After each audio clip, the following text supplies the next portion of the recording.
Hello everyone, this is your friend Shinobi Nexus 2.0 and we are back in new fanfic. What if Naruto was the only shinobi without a fate seal, until Anko, Kurotsuchi and Mabui chose him? Part 2. Sarutobi inwardly groaned while the council had their jaws dropped to the ground. Most couldn't believe their ears. It just couldn't be possible. How was it possible? Granted, Team 7 had the Uchiha on his team and he was considered the Rookie of the Year.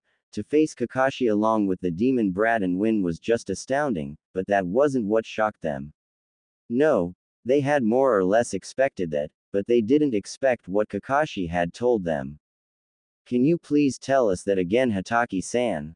Koharu asked. Right in front of the entire council was Kakashi with his casual look of laziness. He rubbed the back of his head before slightly bowing to the council members and proceeded to answer them, again. It is true. Naruto Uzumaki managed to bring Sasuke and Sakura together. With him as the center, they were able to try and overpower me with their teamwork. Also, Naruto had some kind of weapon. It wasn't like anything I had ever seen before, Kakashi answered, still remembering the deadly Fuma shuriken that Naruto had. It could be said that not much could surprise the copy ninja, but something like that with so much elemental diversity had just shaken his core. In all honesty, if Kakashi hadn't used his Sharingan to predict the spinning point of the unusual Fuma shuriken's blades, then he most certainly would have been in the hospital. It could also be said that Kakashi, as well as all other Junin and Anbu, was up to date with all forms of weaponry that Konoha had to offer, but he had never, and he meant never, seen something like that before. Least of all from the dead last of the academy. The clan heads remained silent. Hiyashi just glared harshly at the floor while the others were more contemplating. They were trying to wrap their heads around the very idea of a genin like Naruto actually posing a threat to, no scratch that, actually posing a challenge to Kakashi Hatake, one of Konoha's best Junin shinobi. Danzo didn't let it show, but inwardly he had a small grin across his face. Damn it, Hokage-sama, see what you have done. We have to kill it now. It was a match for Kakashi. It's obvious that he'll wage war on us all. We'll die and it will be your fault for going easy on the brat. Someone shouted at the top of their voice. The civilian council nodded fervently as shouts of killing Naruto came across the room. Sume, Kakashi, and Sarutobi winced at the outcries before Sarutobi finally had enough. Silence. He shouted, blasting a key in every direction, getting the clan heads to shift uncomfortably. The civilians finally decided to shut their mouths as some cowered before the power of the Sandame. Seeing that he was able to continue, Sarutobi lowered the pressure and turned back to Kakashi. Kakashi, can you give us a description of this weapon? Sarutobi asked. Kakashi nodded and began to describe.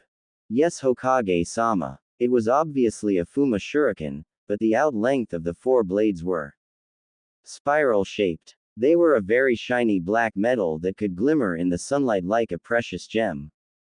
The spiral-shaped blades allowed for the centrifugal force of the shuriken to continue spinning more than an ordinary ever could, thus making it more deadly. Across the blades were seals, each aligned to a specific element of fire, water, lightning and wind. Kakashi's voice then started to shake, which caught the attention of everyone in the room. Then when Naruto threw it, he shouted Kai, and fire, water, lightning and wind poured from the shuriken. They somehow melded together and the shuriken increased in dangerousness. If I didn't snap out of my stupor and substitute with a log, then that would have landed me in intensive care in the hospital. It's a B-ranked weapon just off of design and not from the added seals. Kakashi paused before he summed it all up. The strange thing, however, was that the metal. It looked exactly like the metal that was showcased by Exodus Metals in the promotion just a month ago, Kakashi said before Mebuki Haruno slammed the table in front of her and stood to her feet. That's absurd. Exodus Metals is a multi-million yen franchise that promotes weaponry to Konoha. Why would they ever do business with that boy? She insinuated while Kakashi shrugged his shoulders. Danzo narrowed his visible eye at this information. Even he hadn't know about such a thing. I don't know, but I hadn't investigated it. I just thought it was worthy telling you, Hokage-sama, Kakashi answered, and Hiruzen nodded that it was indeed the right choice. Lately a few things had been revolving around Naruto that questioned the boy's actions, but Sarutobi had never found anything. Naruto was always in his house or walking the streets. It made Hiruzen wonder just when the blonde trained, but being in the forest of death, then it could be said that Naruto was obviously doing something, but what then? Even Sarutobi wasn't sure. What do you think? Sarutobi asked the Shinobi Council. Danzo looked at them all, and all he could see was one thing: skepticism. They were all still trying to wrap their minds around that. For such a creative way of intricate sealing to be used. Fuinjutsu wasn't even that popular of a shinobi art. In fact, it was a dead art. One that people never cared for, but it just sealing had that much power. Then what were its applications? Hokage-sama, I'm inclined to agree with the civilians. Why would Exodus Metals, who we have a very long contract with, deal with Naruto? It all seems fishy. Maybe we had just better stay on our toes and ask him. It couldn't hurt just to be sure, Shikaku said, and Sarutobi agreed. However, right now it was late and people were tired. It would have to be tomorrow that Sarutobi called for Naruto. Yes, you are right. Very well then. Meeting adjourned until tomorrow, Sarutobi said, and people packed up to leave. Sarutobi beckoned for Kakashi to stay behind, and the Junin did just that. Kakashi, when you take your first mission with them, then I want you to keep a very close eye on Naruto-kun. He's not the same as he once was. He's much more careful, much more literate, and much more unpredictable. That is all, Sarutobi said, getting a bow from Kakashi before he vanished in a puff of smoke, leaving the aged Hokage alone. Sigh, why does everything have to be so troubling when it revolves around Naruto? Sarutobi wondered to himself before he walked off. With Naruto. Naruto flipped through the channels of his TV before he groaned to himself and turned it off. Nothing good ever come on TV. At least not for him. The blonde threw the remote to the couch before he leaned back in its arms and looked up at the ceiling. He had spent the rest of the day training himself in Fuinjutsu. He felt that he could take to it much more than mostly not. The academy never taught more than the sealing of objects into scrolls. That is what, they thought, comprised of Fuinjutsu, but they were dead wrong. To think that Naruto could seal elements into a weapon. That made it much more deadly, but he also had other things in his mind. On his table was a report that a messenger ninja had delivered to him. It was from one of his contacts concerning Wave. The threat of Gato Sping taking over the peaceful country that Exodus Metals tried to make happen. It was nearly successful until someone told Naruto that Gato had disposed of Exodus Metals employees, workers, and supporters. If there was one thing that got under Naruto's skin other than people being foolish and ignorant, then it was him having wasted resources without his knowledge. Now is not the time for reading, but it's the time to think. How can I get over there? It wasn't as easy as it was when I was 7, Naruto thought to himself. He then felt his stomach get a little heavier and he noticed Fu, Tuka and Rinko barking lovingly at him. Naruto narrowed his eyes before he raised his hands and tickled their ears much to their delight. Rinko, you need more practice with your fire. Tuka, you need more practice with water. Fu, never forget that you're our stability. You all did a magnificent job helping me. Nice work. And that's why I have a reward for you 3, Naruto said as the kits waited eagerly for their present. Naruto leaned up from his couch and slammed the ground. Kuchio's no jutsu, the blonde shouted as smoke appeared. As it settled, the 3 kits looked in awe of a large play set for pets. They yipped their appreciation before they quickly enjoyed their time with their newest toy contraption. Naruto, pleased with their reactions to his latest project, just gave a small smile and got up to get something to drink. As he walked into his kitchen, Naruto glared at a chakra signature on the top of his house. He sighed deeply before shaking his head. He opened the refrigerator and pulled out a small carton of milk. He poured himself a glass before addressing. Come out before I make you come out. You really wouldn't like that. I don't think Danzo would like that either, Naruto said, and he didn't have to turn around to know that a root Anbu was right behind him. Naruto had a few run-ins with them before, especially after the day that he discarded high foolishness. Sorry for the intrusion, Uzumaki-san, but Danzo-sama has ordered me to give you this scroll. It contains things that will most likely have you on your toes for a little while. That is all. Sorry for bothering you, the Anbu said before it passed the scroll next to Naruto on the counter and vanished out of sight. Naruto glared at the scroll and narrowed his eyes. He reached for it and unfurled it. His blue eyes scrolled the notes from top to bottom, and Naruto just burned the scroll with a match. So, Hitaki thinks I'm worth investigating along with Hokage-sama. Very well. I will indulge them a little. I happened a little later than I figured that it would. Well, whatever. Time for the next project. Fu, Tuka, Rinko, time to get to work, Naruto called, and the three foxes stopped playing and quickly made their way towards the basement. Naruto opened the door and the four walked through it. Junin room. Kurenai wasn't pleased as she had one leg over the other. Her red eyes glared heatedly at the wall. She was still going over Naruto's words in her head. Had she been a little prejudiced in her thinking? The Genjutsu mistress couldn't deny that what the young genin had told her had made sense, but something of a high shinobi official like her getting told off by a younger rank was almost unbearable. It also didn't help that that little incident had made its way around Konoha, as some people were looking at Kurenai like she had been in the wrong all her life. Now Kurenai was more than willing to admit her mistakes. Life was an experience and nothing was ever clearly crystal, but even so, it unsettled her. Oh Kurenai, what are you doing here? Kurenai shook her head from her thoughts to finally pay attention to see Kakashi, Anko, and Asuma coming up to her. They each took their seats around the lounge. Nothing, Asuma. I'm just thinking, that's all, Kurenai said, getting a glare from Kakashi, a frown from Asuma, and a stern look from Anko. Really, Kurenai? Are you still bothered by what the brat told you? It's not that you're wrong, but he just pushed you in the right direction, Asuma said, trying to lighten Kurenai's mood. Anko agreed and Kakashi gave an eye smile. Kurenai just mumbled something incoherent before walking off. Asuma and Kakashi sighed while Anko abruptly sat down on the soft furniture. I didn't think she'd be so bothered. The Gaki's good if he could leave her speechless.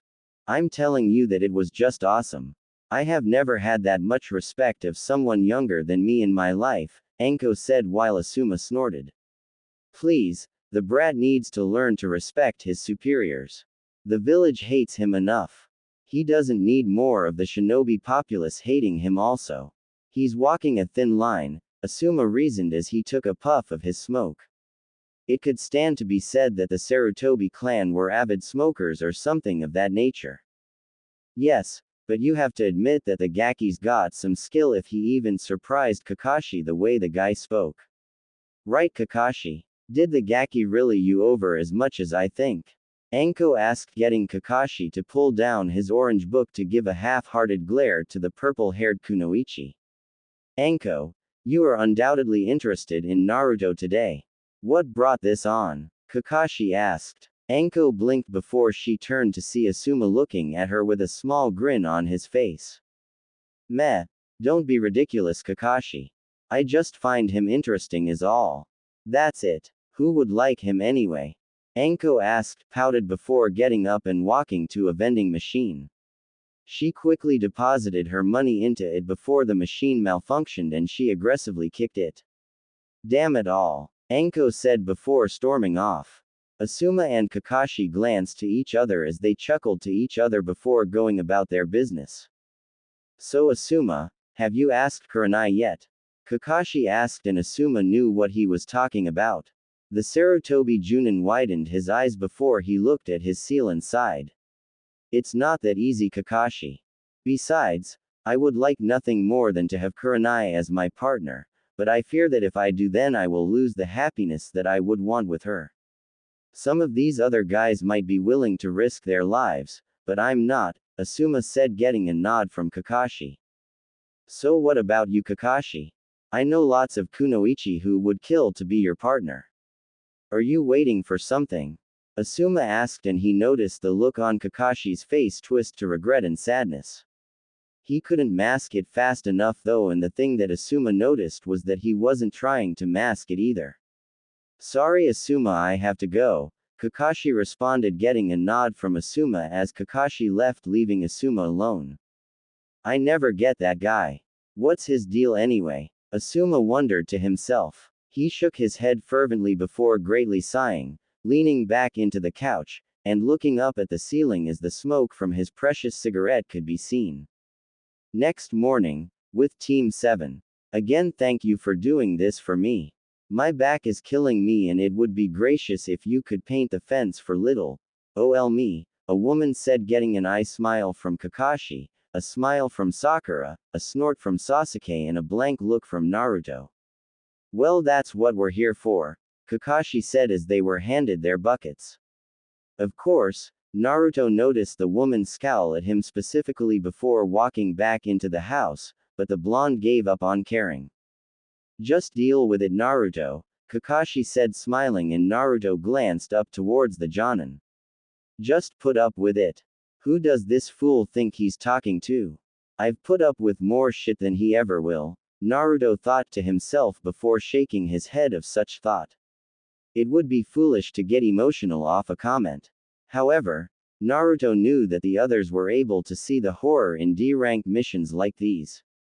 A few hours later, was his point proven? Man, they can't do this themselves. Sakura asked as she took a paintbrush to wipe down the fence with. Sasuke just grumbled to himself while Kakashi gave an eye smile as he watched his genin work. They had taken the D-rank mission that was supposed to be, as Kakashi quoted, helping them with their teamwork and to get used to each other. However, both Sasuke and Sakura knew the truth. They knew that this lame-ass chores were just assigned by civilians who didn't have anything better to do and just wanted to be lazy. Kakashi, this had better be worth it or I swear I will kill you, Sasuke grumbled to his teacher. While he was doing this, his family's murderer was out in the world, still breathing, still walking. It pissed him off. Ma Sasuke, you will understand the purpose soon enough. Now then, I guess I will go check on Naruto, Kakashi said as he walked over to the opposite side of the fence that Sasuke and Sakura were working on. It wasn't a long walk and Kakashi saw the entire south side of the fence coated in white paint with Naruto finishing up the edges, but the sight that made him sigh was Naruto leaning against a tree with a scroll in his hands. Naruto had his eyes closed as he tried kunai balancing with a twist. Naruto now tried to make the kunai spin on his fingertips with his chakra while keeping it balanced accordingly. Kakashi turned his head and he saw Naruto's kits running around along the outer rim of the fence, allowing the other Naruto to work progressively. He then sighed and closed his book before tapping the blonde on the shoulder. Naruto opened his eyes and they slowly formed into a glare before he looked up to see a smiling Kakashi. I'm very irritated right now, Hatake. What do you want? Naruto asked, and Kakashi would have scolded Naruto on respect, but the dark glare he got from the blonde just told him to cut his actions and just talk. Naruto, I didn't know you knew the Kage Bunshin technique, Kakashi said. Naruto rolled his eyes and grumbled. I don't. That is an elemental Bunshin. It's just an advanced version. I didn't care for the Kage Bunshin technique. Are we done now? I'd like to train as much as I can since I'm forced to tolerate your presence along with my two teammates, Naruto said before he felt Kakashi tap him on the head with his book. Naruto, these missions are to promote teamwork. You can't get the crazy missions already. It doesn't work that way, Kakashi spoke and Naruto rolled his eyes. Hatake, don't be so foolish. You know it, I know it, Hell, even the civilians themselves know it. That whole teamwork bullshit might fly with you, but it doesn't with me. Back in your time, a girl like Haruno would never have made it to Genin. Also, you know that this isn't about Genin getting teamwork. It's just all about Konoha getting as much money as possible, even if it's to demean itself to manual labor of its civilians, Naruto said before he continued. Kakashi eyed Naruto for a little bit and he noticed the Bunshin finish. It saluted Naruto before it dispelled in water that just fell to the ground. Well, I'm done with my side. Can I go now? Spending any more time here will not benefit me, Naruto said, and Kakashi was more than a little put off. He could deal with Naruto's attitude as he figured it was something akin to young people and their developing, but Naruto was getting out of hand. No, you are going to help Sasuke and Sakura. Now get up away from the tree and walk to the fence before I write you for insubordination, Kakashi ordered, and he immediately noticed the temperature drop. Naruto's hair covered his eyes before the blonde stood to his feet. He patted his legs, recalling Rinko, Tuka and Fu to his person. They walked up to him and growled at Kakashi harshly while Naruto glared up at him. I'll make it blunt, Hatake.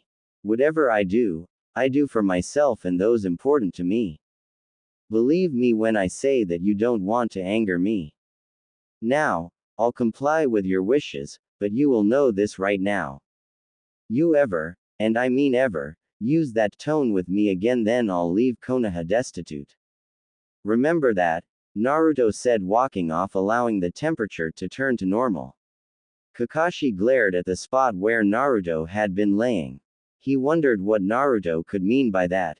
Naruto wasn't a thief. Well, he wouldn't be a good one, and Konoha had one of the highest economical money advantages to date. To try and make Konoha destitute was like claiming that Sunagakur could be turned into an ocean of water. It just wasn't possible. I guess it was just an empty threat, Kakashi thought to himself before nodding and walking off. He saw Naruto kneel next to Sasuke and Sakura and begin to work along the fence, allowing Team 7 to have their mission done within no time.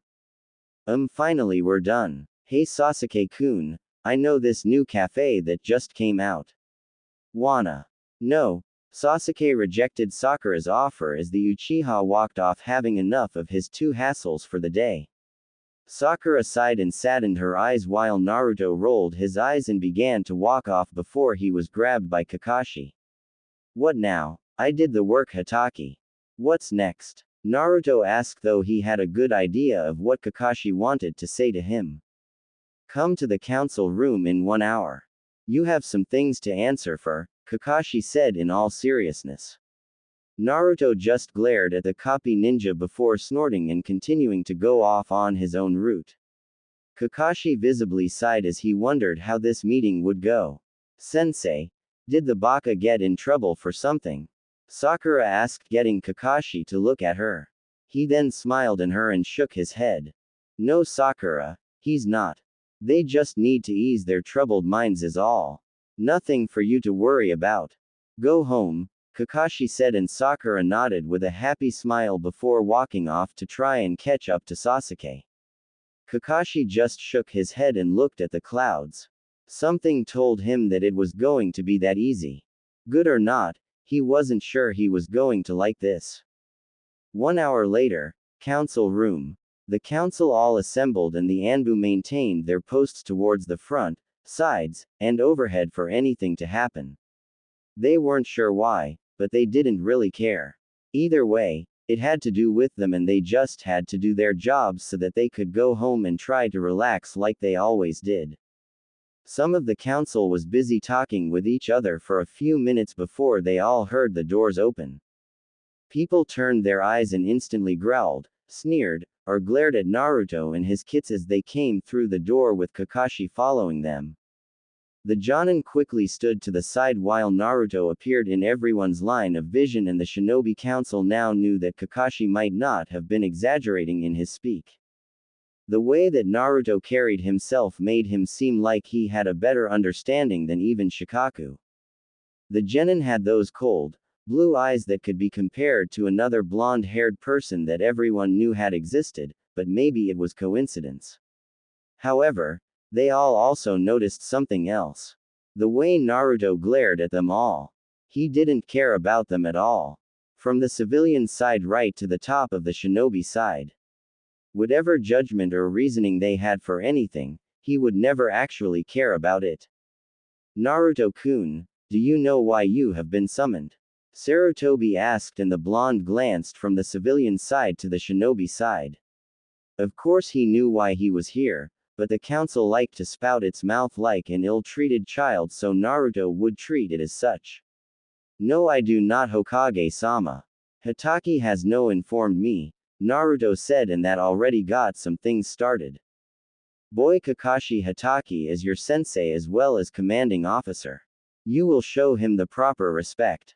Is that understood? Hiyashi asked, but to everyone's amazement Naruto just stayed silent as he kept his eyes on two people. Only Sarutobi and Danzo. Everyone else except maybe Sume, Shibi and Shikaku and Shuza were irrelevant to him. Answer me, Hiyashi said, growling, and Naruto opened his mouth. Would you please explain why I have been called here, Hokage-sama? I have important things to do and being with these people isn't one of them, Naruto said, and some of the people fumed at the Kyuubi campaigner's disrespect. You're a genin. What important business could you possibly have to do? Someone shouted, but Naruto's eyes clearly stated that it wasn't the fool's business. Sarutobi sighed, looking at Naruto, showing no respect to anyone but him. He wasn't sure, but he knew that Naruto only considered him to be worth his attention at the moment. Something felt wrong. Quiet down, Sarutobi commanded, and people stayed silent before settling for glaring at the blonde as Hiruzen continued. Naruto-kun, you have been called here because Kakashi-san has told us about an unusual weapon that you used in the genin exams. Now this isn't normally a problem, but the council just wants to make sure that you aren't misusing it or have it something that we haven't heard about, Hiruzen stated, and if Naruto wanted then he would have rolled his eyes. He knew how this council acted. They didn't care if he used the weapon. They would probably hope that he chopped his head off with it. Never mind that, they wouldn't even want him to have a weapon in the first place. Show and tell us about the weapon that you used to fight Hitaki-san with. Right now, Koharu said in a demeaning tone. Naruto blinked while his Rinko, Tuka and Fu growled from their places on Naruto's clothes. Would you like me to show it, Hokage-sama? Naruto asked, and Sarutobi, once again, found himself ashamed at the icy, professional tone that Naruto's voice sounded like. The council all looked at Naruto like he was crazy. Koharu-sama told you to show and tell us about the weapon. You will do it right this instant. Mabui shouted, and everyone was once again surprised that she had been ignored by Naruto.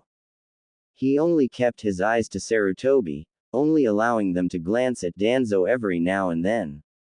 Naruto-kun, it would make things go a lot more smoother if you did, Sarutobi said, keeping his professionalism. Naruto bowed obediently. He quickly reached into his pouch and pulled out a scroll. He showed it to everyone before unfurling it. Everyone could see the complex seal arrays across it, but somehow the shinobi knew that it was meant for storage. Naruto did a few hand signs and slammed the scroll. A poof of smoke came and everyone could see a single blade with a handle. Naruto picked it up and showed it. Like Kakashi said, it was definitely black and the blades were curved into a spiral, increasing its effectiveness in killing someone, but everyone could see that most of the blades were retracted. So, Naruto detracted them. He swung the blade and quickly the extra 3 blades came out into a swirl while the handle protected Naruto's hand from them all. On each blade was what Kakashi had said, the kanji for fire, water, lightning, and wind on each of them individually. Kakashi flinched from the reminder of the power behind the weapon. The same weapon that seemed to be only a B-ranked weapon on its own.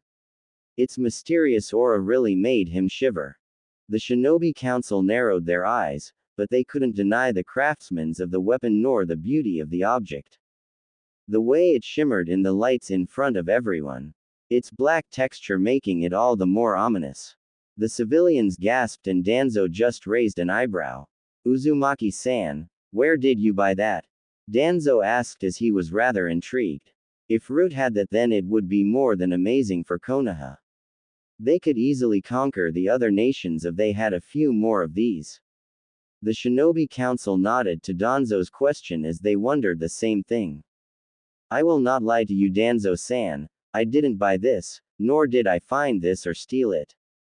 I made it. It's my creation, Naruto said, and if people were shocked about the weapon, then the revelation sent them over the edge. That's bull. How could you, a dead last shinobi, create a weapon like that? Hokage-sama, this is preposterous. You should confiscate that weapon and jail Uzumaki this instant. Someone shouted. Danzo already knew Naruto was telling the truth. The blonde might be most things, but a liar he wasn't, unless the situation called for it. Do you honestly expect us to believe that, boy? Hiyashi asked, and for once, Naruto turned to him and glared evenly at the man before holding the weapon up. I don't really care what you believe. All that matters is that Hokage-sama believes it.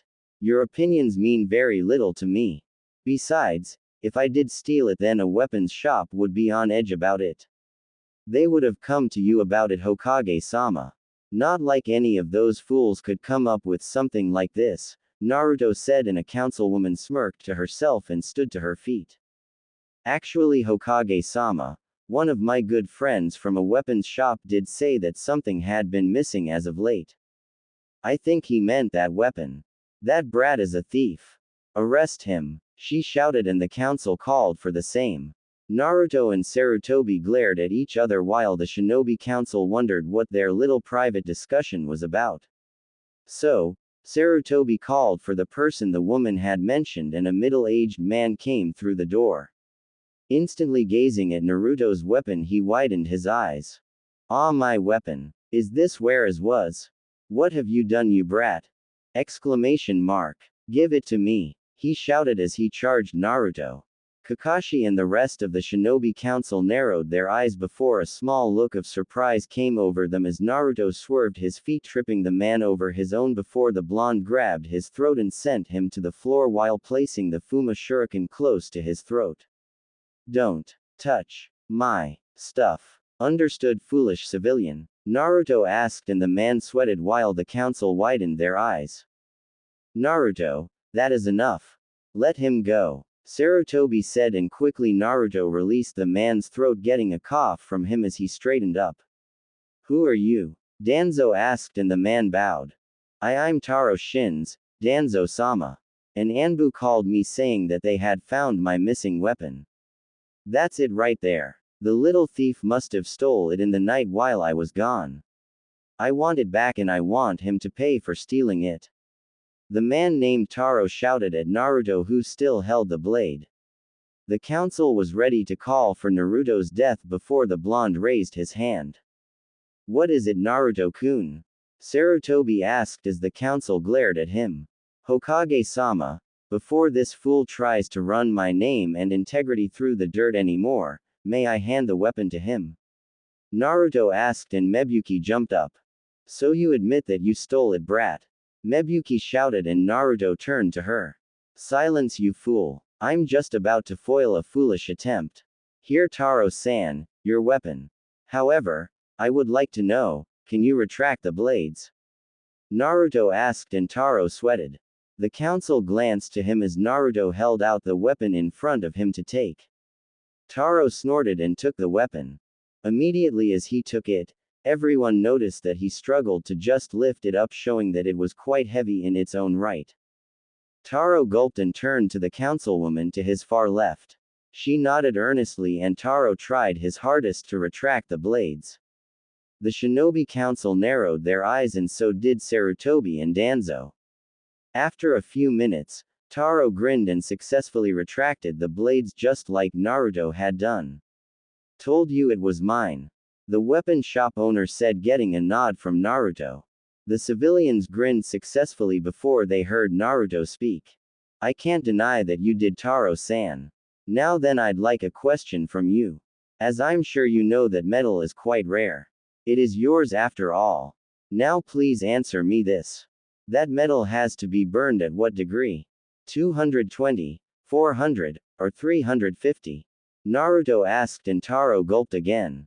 He stupid brat. Obviously it had to be burned at 400 degrees Fahrenheit or it would melt, Taro said, and Naruto just glared and closed his eyes. You are a disgrace to the weapon-making business. The answer was none of those. The real answer is that it has to be burned at 299.9 degrees exactly, or two things will occur. If too low, then it won't soften. If too much, then it will lose its edge properties.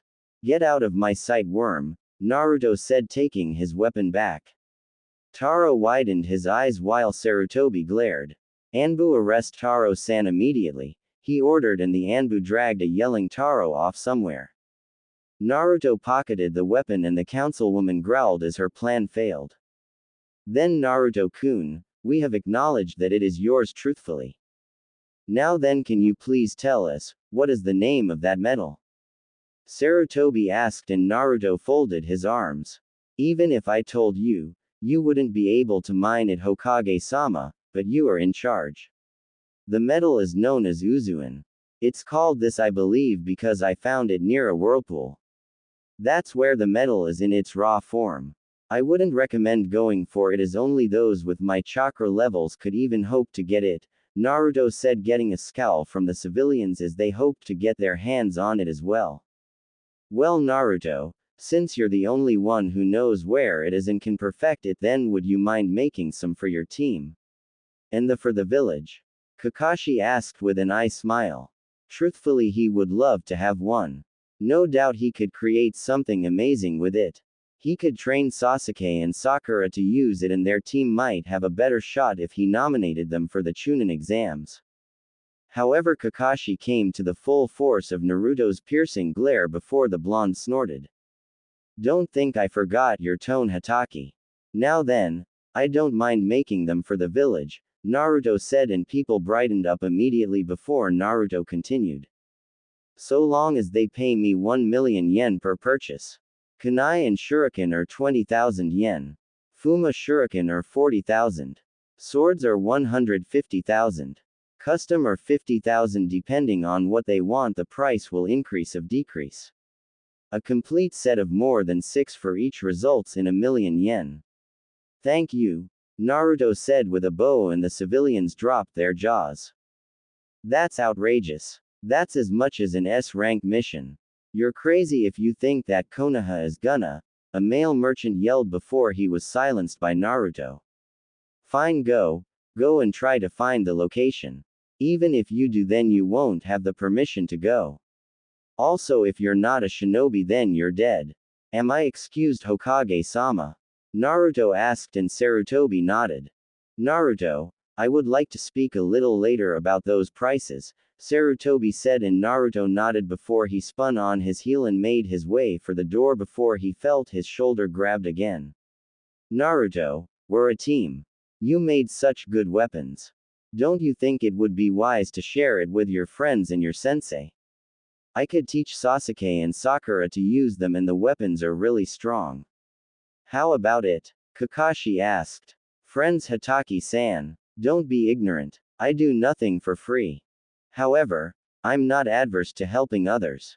Even though anyone could give a damn about me, but that way of thinking is foolish.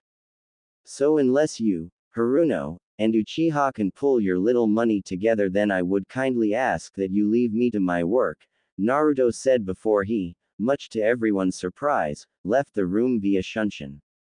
Kakashi sighed, and civilians roared against Sarutobi about the things that just happened in front of them. Sarutobi could only sigh as he rubbed his temples. This just wasn't his day. With Naruto arrived at his house and gave a very heavy sigh. He was tired and he really didn't feel like working at the moment. Right now, he could just feel the comfort of his couch.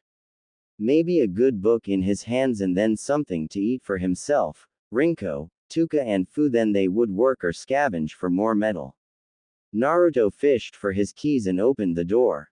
He walked through and the sight made him raise an eyebrow. He saw Anko sleeping soundly on his couch. In her hands was one of his books, Mysterious Light, a drama romance. What are you doing here? How did you even get at my house? Naruto wondered while Rinko, Tuka and Fu wped their noses at Anko. They took in her scent and glanced to each other curiously. Naruto pulled up a chair and took out a book, but not before taking a comforter and pulling it over the Tokubetsu Jonin. As he had done that, Naruto took the time to examine Anko. Her slender legs, and her tight waist that worked with the trench coat she wore which just barely concealed her assets.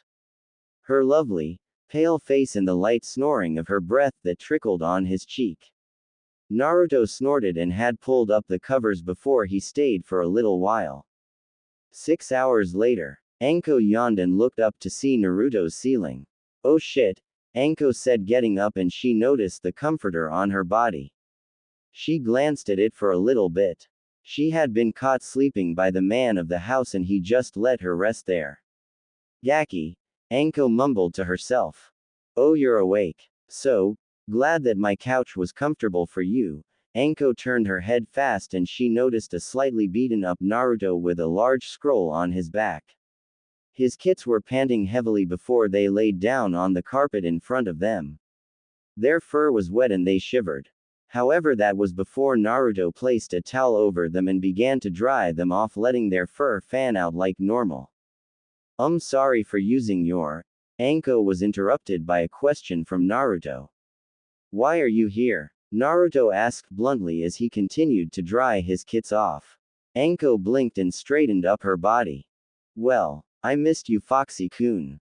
It's been a few days since I've been to your house, which is still neat as always. Didn't I say that we needed to do more stuff? Anko asked while Naruto narrowed his eyes. He just sighed and shook his head. Mitarashi-san, it's not really right for you to be here. Don't you have your reputation to think about?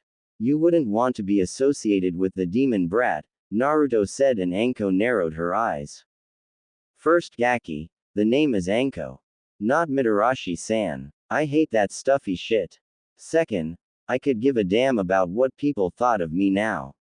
They can't do shit anyway. I wanted to come, because I wanted to come.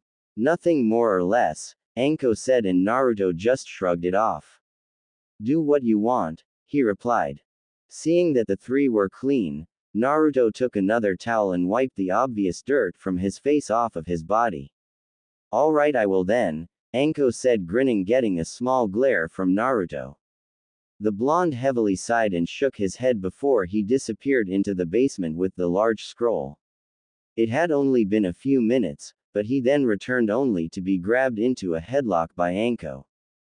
So since I can do whatever I want, then I want you to buy me a drink, Anko said, and Naruto snorted. Why should I? He asked, and his response was a glare from Anko. Because I can pull rank and force you to. Isn't that right, Foxy-kun? Anko asked. Naruto's response was to grab Anko's arm and unheadlock himself. 1. You couldn't force me to do anything. 2nd, I don't give a damn for rank. Using such a thing instead of using reason is foolish, Naruto returned.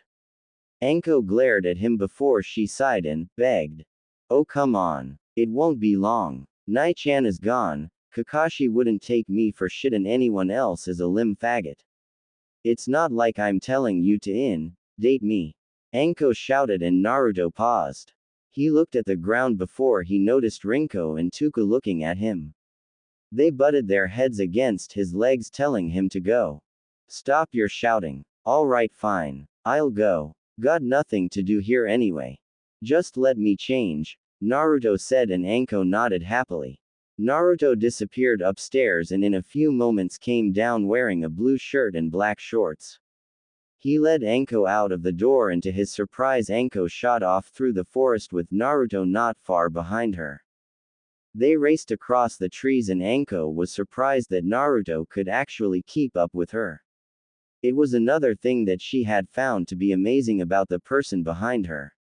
Naruto didn't even look winded. Not bad. Let's see a little more, Anko thought before she grinned and vanished in a flash of speed, leaving Naruto behind. The blonde narrowed his eyes before a small grin appeared on his face. Interesting. Anko hopped through the trees in a blazing speed before she made it to the gates. The Tokubetsu Jonin huffed and leaned against the metal. Sucker, she said before she felt a tap on her shoulder. Too slow, Naruto said next to her, and Anko widened her eyes considerably. Not bad for a brat, Anko said, and Naruto just took it sparingly. They stopped the run and just casually walked towards the village. Somewhere else. Man, I tell you, Kurenai-sensei was brutal during training today.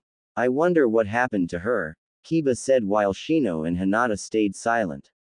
They didn't say anything. However, they couldn't deny that what the Inuzuka said did hold to truth. Kurenai had been sort of hard in the training. Mostly on Kiba for some reason, and she always seemed to be muttering to herself. They were lucky that she got called away on a mission and wouldn't be back for a good little while. So, what do you guys want to do? Kiba asked. I have to go home soon.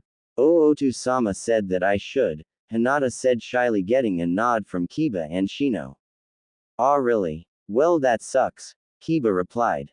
Isn't that Naruto-san?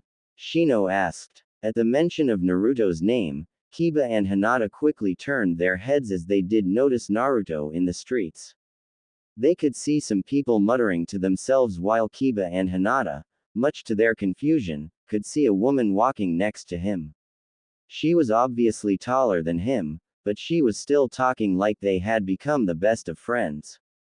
What the hell? Who's the babe and why is she talking to that loser? I'm better than him, Kiba shouted while Hinata just looked on sadly. However, inwardly, she was growling and clenching her clothes. Shino didn't seem to have an opinion whatsoever. Hey guys, what are you looking at? Shino turned his head as he noticed Shikamaru, Choji and Ino walking up to them. Hinata pointed a shaking finger in front of her as Team 10 looked. Shikamaru raised an eyebrow while Ino gaped. Choji just ate his CS as Ino shook her head. Is that woman blind? She's with the class loser. Ino shouted, getting Kiba to nod. Maybe Naruto is trying to get a partner. Besides Sakura-san, he's the only one to not be from a major clan, Choji said, and everyone seemed to accept that before Kiba snorted. Please, I'm more of an alpha than that asshole is. What would she see in such a loser? Kiba asked, and no one could say anything. Troublesome is what is it? Well, except for that, courtesy of Shikamaru Nara. Ino suddenly grinned and rubbed her hands together. Let's follow them. She opted, and everyone else except Shino, Shikamaru and Choji agreed. With Naruto and Anko, Anko grinned happily as her blonde companion had followed into step with her. Naruto had his hands in his pockets, just letting Anko guide him through the streets of Konoha. She didn't even mind the stares of the people against her and Naruto. She was used to such shit, and Naruto didn't seem to care about it either. He just took it all in stride as always. So, where should we go? Anko asked, and Naruto snorted. I was here to just buy you a drink. Once that drink ends, then I'm out of here, Naruto said, and he noticed Anko's grin lessen. It then quickly shot up and the blonde glared. Fair enough. Hey, come on. Before you buy my drink, how about we play a game?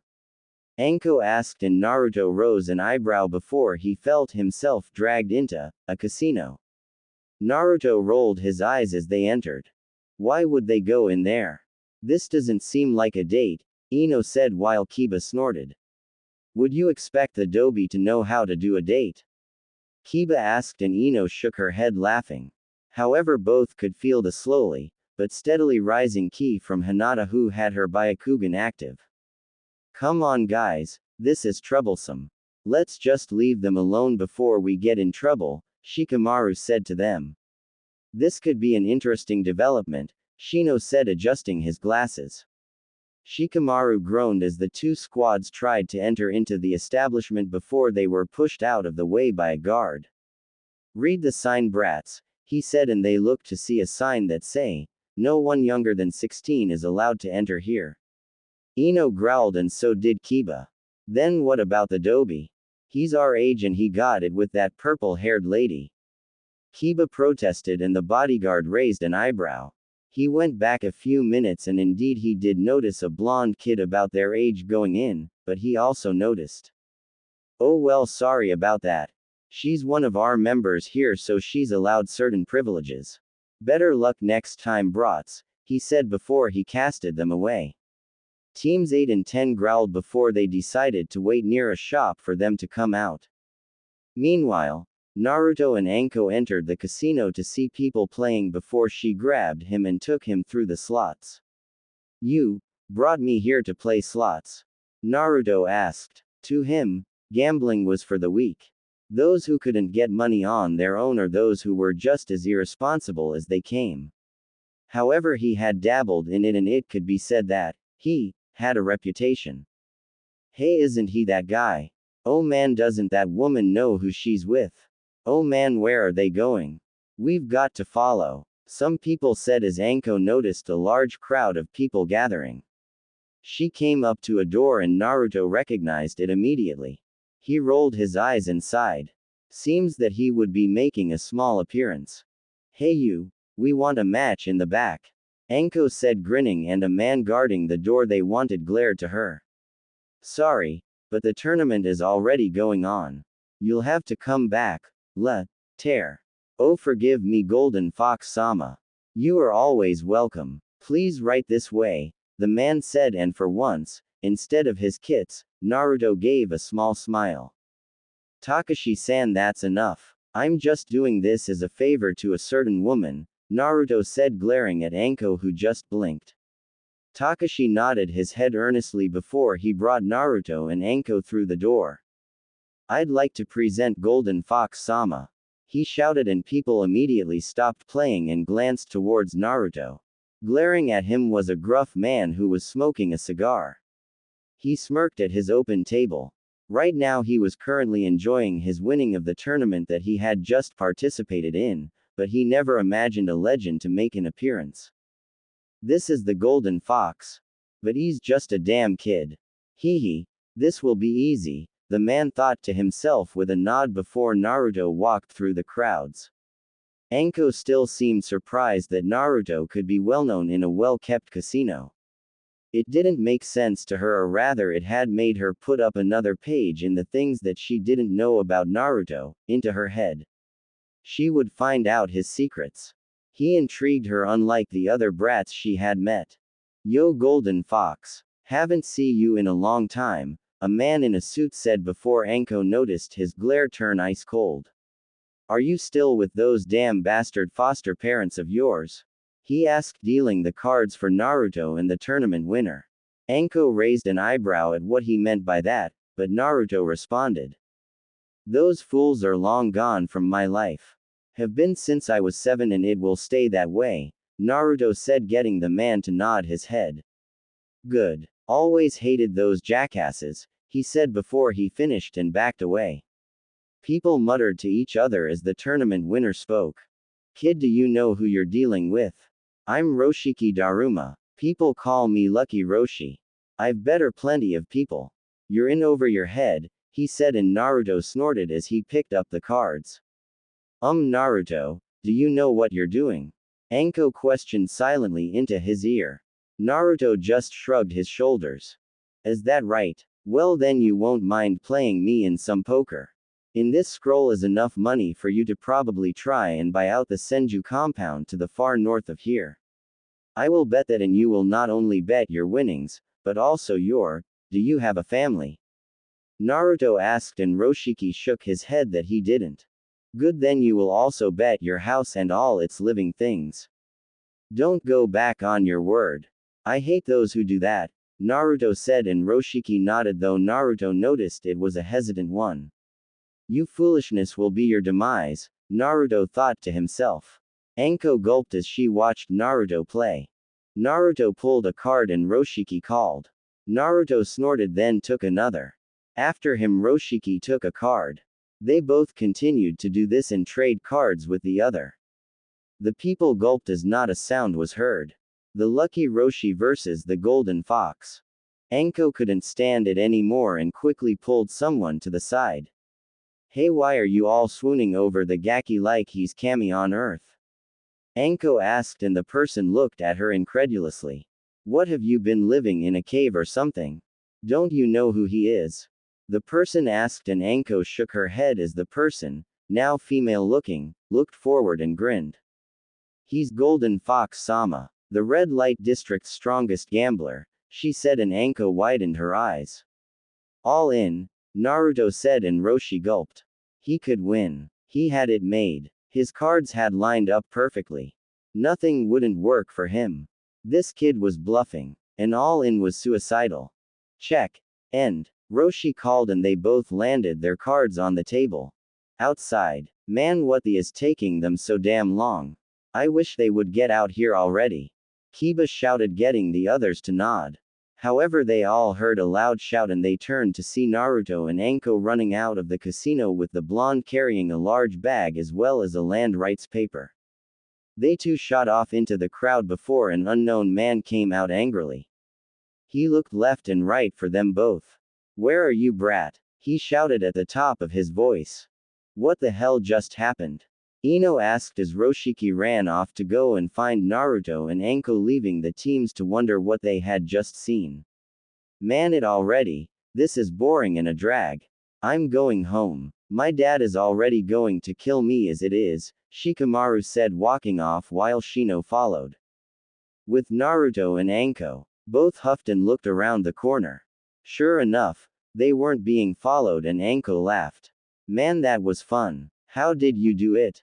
That was amazing. The odds were all in his favor and you still beat him with a 2-pair.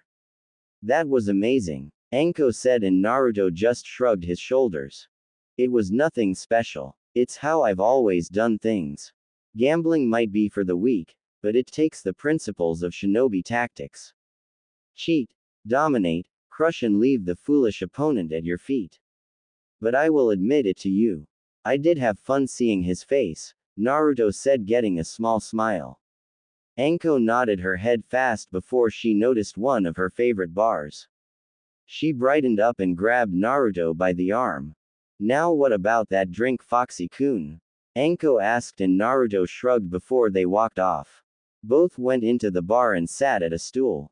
Anko ordered her drink while Naruto didn't. He didn't drink, and more than likely he wouldn't either. Drinking impairs judgment, and that gives rise to mistakes. It was foolish. Anko took a sip of her drink and smiled. I guess I should thank you.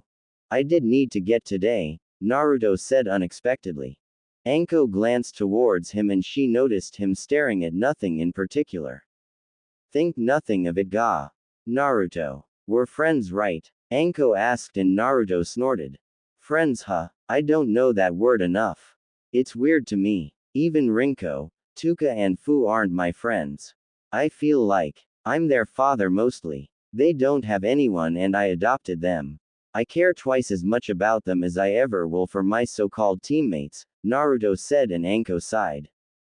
That's a shame. I think you're awesome company, Anko admitted. Well, then you're the only one. Why are you even here right now? Why break into my house? Why do any of that shit? Naruto asked. He wasn't sure why, but he just felt talkative at the moment. Why? Well, I didn't have a reason for it. Well, I guess I can't say that. You are a genin and yet, you never asked anyone to be your partner. Why not? Anko asked, though she could fathom a guess. Don't be a fool, Anko-san. You really think anyone would care to be my partner? I don't need a partner either. I've survived this place for 13 years. I'll be damned if I couldn't take it now, Naruto answered. You know, I thought like you. I thought that I didn't need anyone either. I thought that everyone was out to get me. HMPH, I hated it, but I've got friends. Though I don't have a partner, Anko said, and Naruto turned to her. He saw a longing look in her eyes, but it was replaced instantly. Really? I thought you were the great, and why, Anko-sama? You gonna be picky? Naruto asked, and he lightly flinched as Anko jabbed him in the shoulder. No, brat. I'm not picky. I just refuse to trust anyone to have my back again. Besides, Who truly wants to be the partner to the snake bitch? Anko said, keeping most of it silent and to her own. She quickly downed the drink before she asked for another shot. Outside, 2 hours later. He's in there, Roshiki-sama. Do you want us to go and fight him now? We'll tear him apart and leave his body for the buzzards, someone said while Roshiki held a large weapons. He pounded it into the ground and grinned. You're going to regret making a fool out of me, Golden Fox, he said with an insane grin. Back inside, and HATSS we I wanna AAA get stronger, hick. All Joe W. I am was boss, Anko said drunkenly while Naruto sighed. He shook his head before he paid the bartender to allow them to leave. Yeah, whatever you say, Anko-san. Let's get your drunk ass home, Naruto said to himself as he quickly grabbed Anko and picked her up. Naruto and Anko exited the bar as the blonde huffed to take her home. Oh wait, he had no idea where she lived. Man, you couldn't have passed out after I figured out where you lived? Naruto asked before he dragged Anko through the streets. Naruto-kun, give me a kiss. Anko said and Naruto growled before managing to hide a blush from his face. He shook his head and continued on. Naruto walked through the village asking people for Anko's place, which he was happy that they were too confused to see a genin lugging around a junin to really know just who they were talking to. Finally talking to a busy someone who knew Anko, they gave him directions to her house, which just so happened to be an apartment complex. Naruto dragged Anko up the stairs as Anko started to sing. Yuto, won't you your skin for me? I will arma sn, I can make a sweet cape. Won't you dance or me, oh Naru, too. You rule over ko, Noah. I will charma sn, I can make a sweet cape. Oh Naruto, won't you your skin for me? Anko sang while Naruto brought Anko to her door. Finally. Now then, foolish woman, time to get you in your room so I can leave. Naruto searched Anko's pockets before he widened his eyes. No keys. The blonde groaned and resisted the urge to shout at the top of his voice at whoever was mocking him at the moment. He couldn't very well bust the door down, as that would just get him more attention than he ever wanted at the moment. Naruto sat down and looked at Anko, who had leaned her drunken head on his shoulder.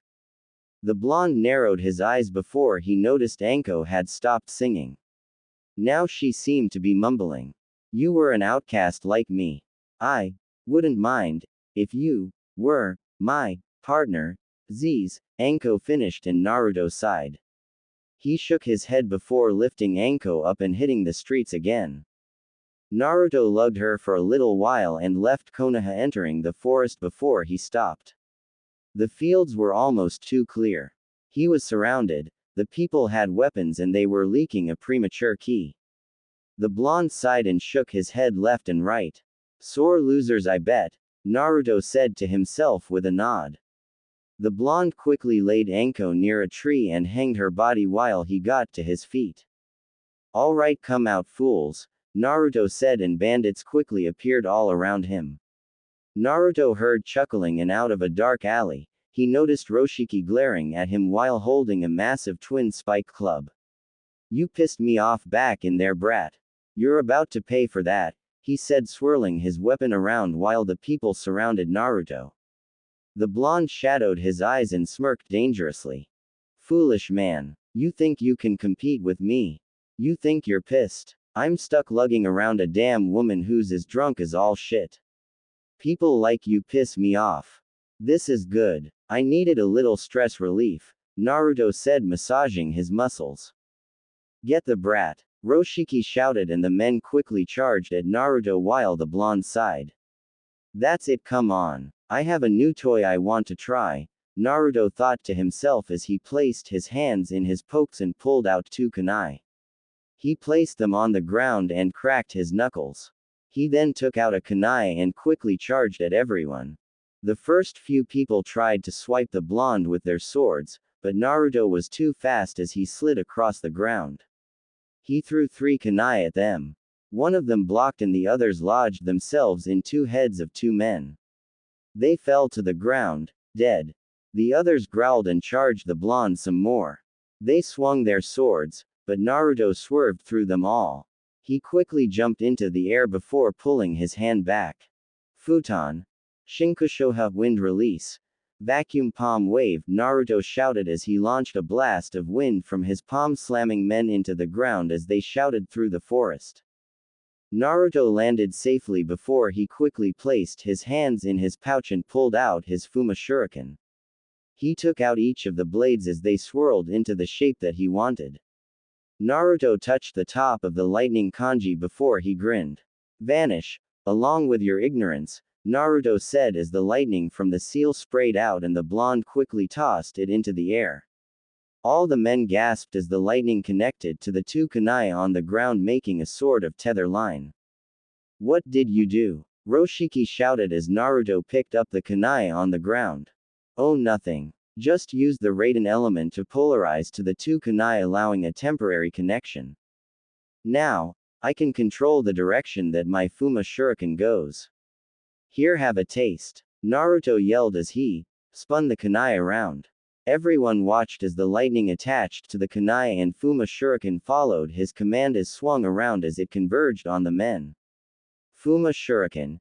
Yon Sensoha, the blonde called out as the rest of the elements splashed out and caught everyone into a heavy explosion. The dust cleared and Naruto looked up to see the disgusting remains of dead bandits. He snorted and shook his head, pocketing his kunai and Fuma Shuriken. Know your place, Naruto said before he unhinged Anko and walked off to his house. No, he didn't leave her there. He took her. She might be a foolish woman, but she was entertaining at least. Naruto grumbled and opened the door to his house. It was late. Very, very late. The blonde struggled to bring Anko up the stairs before he kicked his door open. He grumbled to himself before he struggled to place Anko on his bed. She was just passed out without a care in the world. Naruto sat on the edge of the bed and glanced back to Anko. How much had he changed just from meeting her? He never cared about any other shit. He never cared who visited his house. He never would have went out with someone. You're an odd one, Naruto said to her, though Anko didn't hear him.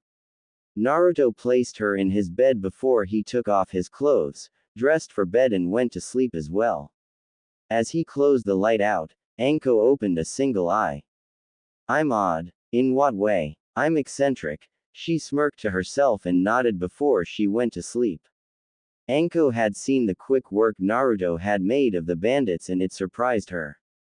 She was still very much drunk, but her shinobi senses were active and she wanted to see the extent to Naruto's abilities. However, she couldn't even get that as the alcohol passed her out. Just like it did now. Next morning, Anko groaned as she opened her eyes to the rays of sun that penetrated her apartment. She grumbled and reached for her alarm clock. She reached and reached, but she didn't get it. What the hell? She had just placed it on her counter. How much did she drink last night? She remembered almost nothing after the 10th shot of drinking. She was with Naruto and she sang. She also told him to kiss her. She also said something else. What did she say? She didn't remember. I think I told him something. I wonder what it is. Anko leaned up and she noticed that she wasn't in her apartment. She widened her eyes before she looked onto the floor. She noticed her trench coat, her shin guards, her shirt, black skirt, her shinobi pouch and her mesh armor on the floor. Oh hell no. I did not. Anko said before she looked under the covers. She was only in her bra and panties. Oh, the brat didn't. Anko trailed off. She turned her head and she noticed a mop of blonde hair sleeping next to her. Anko jumped up from the bed, unintentionally waking Naruto up. The blonde yawned and rubbed his eyelids. You know, you need to learn to stop wiggling in the bed. You know the lack of sleep I lost. Though seeing you wiggle out of your clothes was amusing, Naruto said, getting up. Anko noticed that only his top half was. He was wearing jeans and the blonde just yawned. Wait. So we didn't, you know. Anko asked while Naruto went into his bathroom.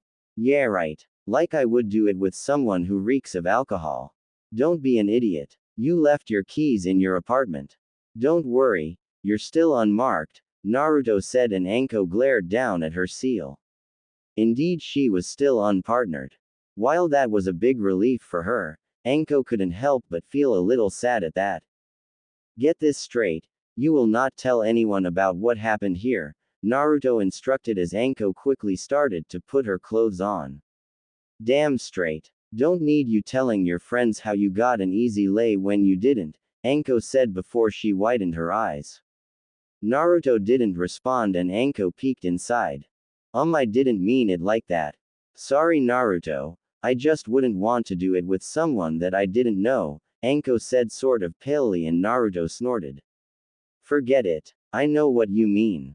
Just drink your hangover medication, get some breakfast from the fridge, then you can leave. I've got shit to do, Naruto said, and Anko blinked. Say Naruto, do you mind telling me, what work do you do? Anko asked, and Naruto walked out of the room with his hair sort of wet from rinsing it out in the sink. Ask Hokage-sama, he'll tell you, Naruto said, and Anko just nodded before Naruto left the room. Anko sighed and rubbed the back of her head. The brat's cheeky, I'll give him that, but he's definitely on the ball. But he's wrong. I don't need a partner.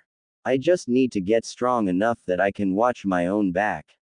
I've always done it since that damn snake left. I won't be betrayed again, Anko said, glaring at the ground before she continued to get dressed. Like Naruto, she had shit to do also. Right now, she was grateful for hangover medication.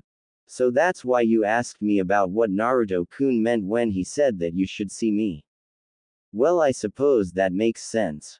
You didn't know about the council meeting that we had yesterday during that time, Sarutobi said as Anko stared at him with a very curious gaze. She had long since left the Forest of Death, and Naruto's house, behind to go and speak with her Hokage. Luckily the old man wasn't busy, so Anko could pop in, but she couldn't stay for very long. She did have her own work as the INT department in a few hours. Nodding her head to Sarutobi's statement, Anko said, yeah, what did the Gaki mean by that? Anko asked, and Sarutobi took a puff of smoke from his pipe before the smoke filled the air. This, of course, didn't bother Anko as she had been around such things all her life.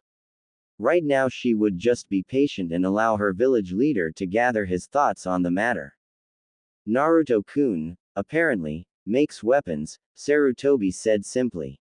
Anko blinked and placed a hand on her, letting her trench coat sway for a little before settling. Why would he do that? Konoha has some pretty good weapons makers. Don't you think that's unnecessary of the Gaki to do so? Anko asked. Sarutobi shook his head as, in his mind, he probably knew why the blonde had done so. It had really saddened him a great deal, but to sat Anko's curiosity he decided to tell her also, though he knew that she wasn't going to like it. Anko, you know how this village treats him, right? Sarutobi asked, and he immediately noticed Anko's present scowl. She kept her rage in check and settled for a strained nod her of head, allowing for Sarutobi to continue. I believe that Naruto-kun went into making weapons because he couldn't get decent materials from those who mistreat him. I have no idea who he even managed to pick up the craft, but he's basically a genius at it, Sarutobi said, and Anko blinked. Genius. Now I know he's far from the dead last that I thought he might have been. Hell, he's not even worth being called dead last if you allowed him to live in the Forest of Death. Even I wouldn't do that, Anko countered. Get a small sigh from Hiruzen. I know. Even now I think this is a lapse in judgment, but it was the best idea at the time. I hadn't even considered it. Naruto-kun was the one who did, and he carefully provided reasons as to why this was not only best for him, but for the village as a whole. Needless to say, but I couldn't find a fault with it, and it shows that he can keep to himself. Anko, the way he makes his weapons, they surpass those of the current weaponsmiths, Sarutobi said, but Anko didn't seem very surprised. She had tried to remain neutral to it all, but Sarutobi's experienced eyes could see the confusion in her eyes. During the council meeting, Naruto told me that he had discovered a new type of raw metal known as Uzuin. He said that it is called that because it is found near whirlpools in its raw form. The council tried to petition Naruto to build weapons for them, but Naruto obviously takes his craft very seriously. He told them the prices and this got less than happy results. However high the cost is, I can't deny that people will get their money's worth out of the weapon. From the Fuma shuriken that I had seen, it was more durable, more deadly, and capable than any shuriken that our weaponsmiths could make, Sarutobi said, and Anko nodded. But that would put him with Exodus medals, wouldn't it? Anko asked, and Sarutobi shook his head. I wouldn't go that far. Naruto-kun says that he hasn't been doing it that long to be able to even begin to try and duplicate their work, but I'm sure that if Exodus medals ever took a glance at Naruto's work, they would hire him on the spot, but I can't allow it. He's a shinobi now and his first priority is the safety of the village. Hiruzen finished crossing his fingers into each other and he narrowed his eyes when he heard Anko's huff. Yeah, protect the village that is the cause of your pain and suffering. I wouldn't be surprised if he did just up and quit then leave, Anko said more to herself, but Sarutobi took it seriously. Although somewhere in Anko's mind, the idea of Naruto ever actually leave had unsettled her. She didn't know why. Well, whatever. Thank you, Hokage-sama. Sorry for disturbing you, Anko said, and while Hiruzen wanted to talk some more, he didn't push any more issues and just allowed Anko to leave. Anko bowed her head before closing the door to the room. Sarutobi sighed as silence covered the entire room. He looked out into the direction that the forest of death was in and closed his eyes, silently praying that everything would go well for Naruto for some reason. Naruto's house, basement. Sparks flew off in front of Naruto's cold eyes as his hands worked tediously at what he was holding. The blonde narrowed his eyes before he turned his head and he noticed a large flame furnace with fire and a large piece of metal inside of the furnace. Since having Anko leave, Naruto had rolled up his sleeves and went into his work clothes. Before their last D-rank mission had ended, Kakashi had told them all that they were to meet up at Training Ground 7 at 9 o'clock. It was currently 10 o'clock for Naruto. He had another 2 hours before his sensei would arrive, so he took it upon himself, and the foolishness of his sensei, to work on another project that had taken him more than quite a few months to try and accomplish. This wasn't like his Fuma shuriken that he, and his kits, could get done in 2 days. No, this had to be more precise. Naruto felt the flames in the furnace diminish and he quickly spoke. Rinko, raise the temperature of your fire by 10 degrees. Tuka, once it reaches there, then give a short burst of water, Naruto ordered. Around the room Rinko and Tuka yipped as Rinko opened her mouth and a fire escaped from it. It went into the furnace, igniting it some more to the degrees that Naruto wanted. Once that was done, Tuka took her turn and blasted water into it, allow for steam to escape and enter the air. Sweat dripped from Naruto's face as he was currently holding scissors. He made precious snips to some leather gloves for a small opening. Fu, harden your tail, Naruto said, and Fu yipped as the black, male fox raised its tail in the air. He channeled his chakra around it and Naruto nodded. Fu went and slammed the chakra-enhanced tail to a piece of Uzuin to the corner of the room, getting it to shatter. Naruto had taken it upon himself, over the years, to teach his kits how to use chakra like the Inuzuka dogs. They were still quite off with it, but they made up for it with their stamina. They were all hard workers and none complained when Naruto trained them. It was all for the sake of their father that they endured it all with him. They were happy to be this helpful. It had been at 11 that Naruto had allowed them to enter his basement. He was so proud of them.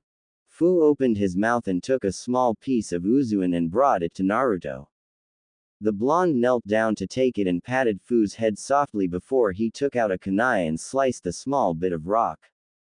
Naruto gazed at it for a little bit before tossing it into the air. The kids and Naruto watched as the stone hit the ceiling and landed back to the ground without so much as a broken piece of it gone. Naruto nodded and picked it up. Good. Nice and sturdy in this raw form, Naruto mumbled, and he opened a book of sealing that was next to him. His eyes trailed along an advanced formula and he went back to work. After nearly an hour of tedious work, Naruto finally clipped a piece of string to the leather gloves and closed up the opening. He sat back and shook his head lightly. He could still feel the heat burning the metal from the furnace in front of him, and he knew that now, the easy part was finished. Naruto turned his head and looked at the clock to notice that Kakashi would be with his team in about another half an hour. Just in time for him to arrive, Naruto said, getting up. His kits turned to him and Naruto opened the door. Come on, you three. You know the drill. That metal now has to sit in the fire for 7 hours and then we take it out. For now we'll just leave a Kaden Bunshin to monitor it in our absence, Naruto said as he summoned a clone. His kits nodded and ran up the stairs from the basement to the hallway and then from the hallway to the upstairs to go and take a shower. Watch the metal carefully. We're nearing the finishing stages of the project, Naruto said, and the clone dutifully bowed before closing the door. Naruto quickly took a short shower, washed his face, brushed his teeth again, threw off his work clothes and placed on his regular training clothes, then his headband. He sighed to himself before shaking his head as Tuka, Rinko and Fu had finished drying their fur and took their places on his body. Naruto grabbed his scrolls, kunai and shuriken sets, and lastly his ID license. Couldn't forget that shit. Naruto opened the door, heard the sounds of various animals across the forest and ran off to meet with his team. Fools they might be, but he wasn't going to be the foolish one and arrive later than their sensei. That would just be disgraceful. Training Ground 7. Sakura and Sasuke growled before the former yawned tiredly. Their sensei told them to meet 2 hours ago and they had arrived dutifully, but now he was just being an ass about it. Add to the fact that their other teammate hadn't even arrived yet and it just began to piss them off even more. However, both were surprised as they saw Naruto land on the ground in front of him reading his orange book. Yurla. Sakura didn't get far as Naruto slapped a silence seal over her mouth. He activated it and carefully leaned against the railing. Sakura widened her eyes and her muffled screams of indecency could be heard by Sasuke and Naruto. Sasuke glared at Naruto, but the blonde took no notice. Oh, he knew that the Uchiha was glaring at him, but he wouldn't give in to a fool's advances. Yo! Sasuke and Sakura looked up to see Kakashi over the railing of the fence behind them. MMMPH. Sakura mumbled and Kakashi narrowed his visible eye before sighing. He released the seal on Sakura's mouth and ripped off the paper, granting her free speech again. Naruto, why the hell did you do that? Sakura shouted, launching a fist at him. Naruto tilted his head and avoided the strike before he surprised Kakashi as he raised his hand and slapped Sakura across the face, sending her to the ground as she widened her eyes at the redness of her cheeks. Naruto, what was the reason for that? Kakashi asked and Naruto didn't answer. The blonde spun on his heel and hopped over the fence while Sasuke looked down at Sakura. He then snorted and followed after Naruto while Kakashi helped Sakura to her feet and over the fence. The training ground was far and the morning mist that usually permeated the area was soon leaving. As the four walked into the training ground, Kakashi grabbed Naruto's shoulder, getting the blonde to stop. Naruto, I know that if Sakura had hit you then she would have been in the wrong, but that doesn't excuse you for assaulting her the way you did, Kakashi said, and Naruto closed his eyes. He turned around and slowly dropped his book. Kakashi was greeted to the sight of impassive eyes looking at him while the blonde decided to elaborate his actions. What would you have done if she had hit me? Naruto asked and Kakashi blinked. Now that he thought about it, he might not have done anything since it was probably in Sakura's sort of violent nature to be that way. Seeing no answer to his question, Naruto continued. As I figured, Hatake. You would have stood there with that dumb eye smile of yours as she hit me. You then probably would have said something along these lines, Mama Sakura, don't do that, Naruto said, and getting a frown from Kakashi. You tell Haruno that she can take her foolish bullshit somewhere else. I am no one's punching bag. Never again. Never, ever again. If you throw a punch, then you had better expect retaliation. She's just lucky that I didn't bust that mouth of hers in the process. Now then, why don't you bring us together and train us like you're supposed to? Naruto said, and Kakashi just stared at Naruto. He was contemplating how to deal with such things said to him, and Kakashi knew that he could take this before the Hokage, but as a Jonin sensei, he couldn't leave all matters to his Hokage on account of his genin. This was supposed to be his job. Naruto, whether or not I did something, there is a time and place for everything. I will overlook it this time because Sakura went at you first and you were right, but this happens again, then I will take action, Kakashi said, and Naruto glanced towards him. Better watch that tone, Hatake. When I make promises, deals or threats, I will follow through with them. No matter what, Naruto said as he turned back around. Kakashi didn't show any signs that Naruto's words had affected him in the slightest, but they indeed had, and, in a small part of his mind, Kakashi felt that Naruto would be more than happy to make that threat promise a reality. Sighing to himself, Kakashi brought his genin together and instructed them that they would be doing several other D-rank missions, and to end the day they would be doing teamwork exercises. This got a groan from Sasuke and Sakura, but nothing from Naruto. Walking dogs, grocery shopping, returning library books, babysitting the orphans at the orphanage, racking leaves, cleaning a restaurant, and one more painting of a fence. All these D-rank missions Team 7 had accomplished, and their pay was in the midst of being transferred to their accounts. Naruto, of course, didn't need this money for any purpose. If anything, he just stored it in his house's vault and let it accumulate. Maybe it would have some purpose in the future. For an orphan, then foster child, then loner like Naruto, he knew to appreciate what he had been given, unlike Sakura, who took it for granted. During all the D-rank missions, Naruto continued to read his orange book, and he was just getting to the ending. He would never allow himself to giggle perversely, like his sensei had always done, so he only gave a smirk when something good happened. His eyebrows would rise to show astonishment and surprise to something he hadn't seen coming. Seeing such a perverted book, Sakura had growled and glared daggers at the blonde on numerous occasions to try and get him to stop reading such smut, but she didn't voice that opinion. No, Sakura had, for once, kept her mouth shut. She didn't feel like getting hit again, realizing just how much harder Naruto's slaps were in comparison to her punches. Sakura had hoped that Sasuke would come to her defense since she liked him, but Sasuke had continued to ignore her and her pleas since they were beneath him. Arriving back to the training ground at around 3 o'clock, Kakashi closed his book and smiled. Well then, now I guess I'll be teaching you something, won't I? Kakashi asked, and Sasuke grinned while Sakura nodded. Naruto didn't care as he closed his book as well. Everyone waited for their sensei to begin as Kakashi rubbed the back of his head and tried to think of something. Naruto narrowed his eyes and gave a light snort. So he was foolish enough to not even know what to train us in. Pathetic Hatake, Naruto thought before Kakashi gave an eye smile and clapped his hand. Oh yeah, alright then. You're all about to glare me into a hole, so I will ask this. What is chakra? Kakashi asked, and Naruto resisted the urge to just find Kyuubi, rip the seal off, and just hope that the demon fox would devour his sensei for stupidity.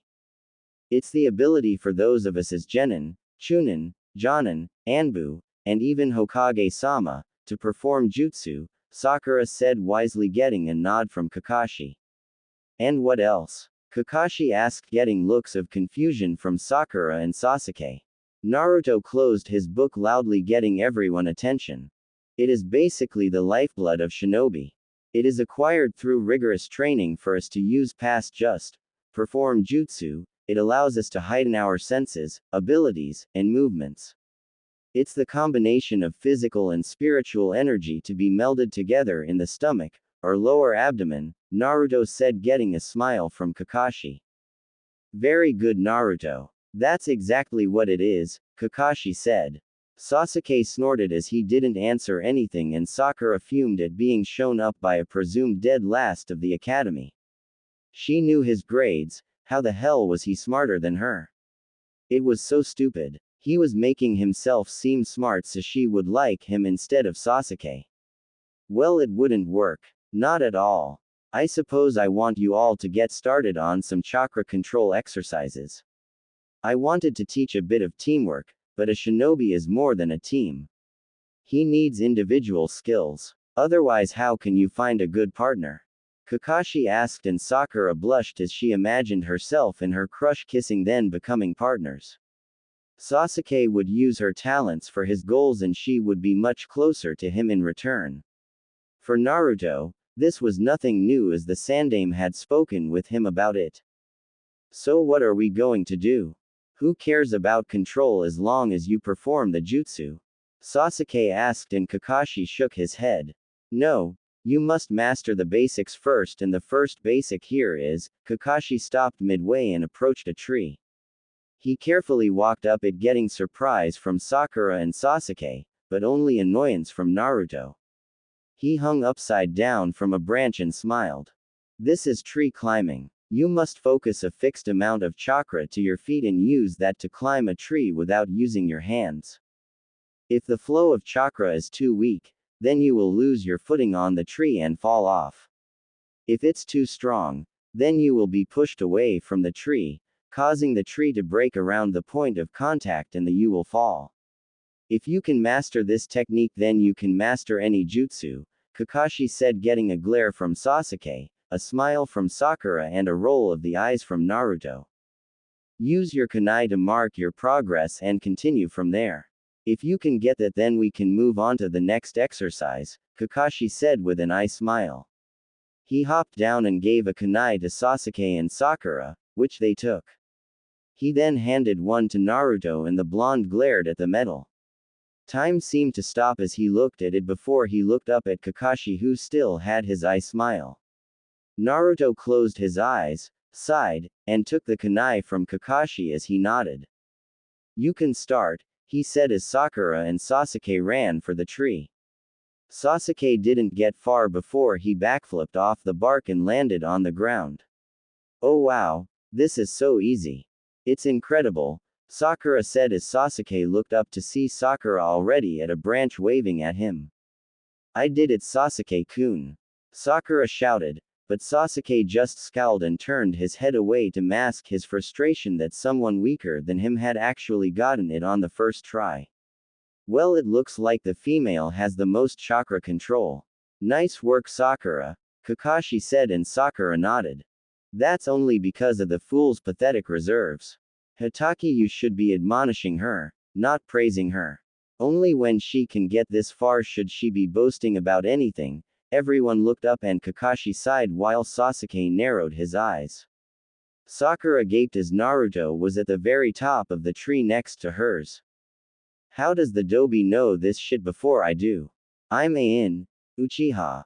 I'm an elite. Why does he and even Sakura know this? Sasuke thought to himself as Naruto jumped down to the ground. He placed his hands in his pockets and shook his head. It's shit like this that you should teach in the academy. It's also why these little tests of yours have a 66% failure rating, Naruto said, and Kakashi couldn't deny that. The academy was a lot more lax than in the times of war. It was a lot harder, a lot crueler, and a lot stronger. If you couldn't balance kunai on your fingertips for an exercise, then you weren't graduating. Sakura frowned as her accomplishment was diminished to a worthless effort before Naruto opened his jacket. However, since she has so little reserves, then she's the one who can improve the most. Females naturally have better chakra control than males, Naruto said, and Sakura's attitude raised again at Naruto, saying that she could improve. For Naruto, he knew what it was like to be brought down by words, and if he did the same for Sakura, then he, himself, was a fool as well. Those who berate without giving a chance to acknowledge efforts were fools as well.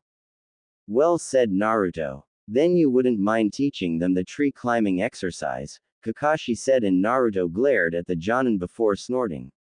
Whatever, he said, and Kakashi nodded. Truth was, he had to meet with the Hokage for a moment and then be right back. He wasn't running off to ditch their training, this time. Seeing that they were alone, Naruto patted his legs and quickly Rinko, Tuka and Fu dropped to the ground. These are my kits. They are better at this exercise than the both of you. If you can't beat them to the top, then you haven't mastered the exercise. Fu, race Sasuke. Tuka, race Sakura. Rinko, show me what you've been working on, Naruto instructed, and the three foxes nodded. You're just a flea-bitten mongrel. You couldn't be better at this exercise than I could, Sasuke said, and Sakura smiled at Tuka. Please take care of me, she said too, in her opinion, the cute fox.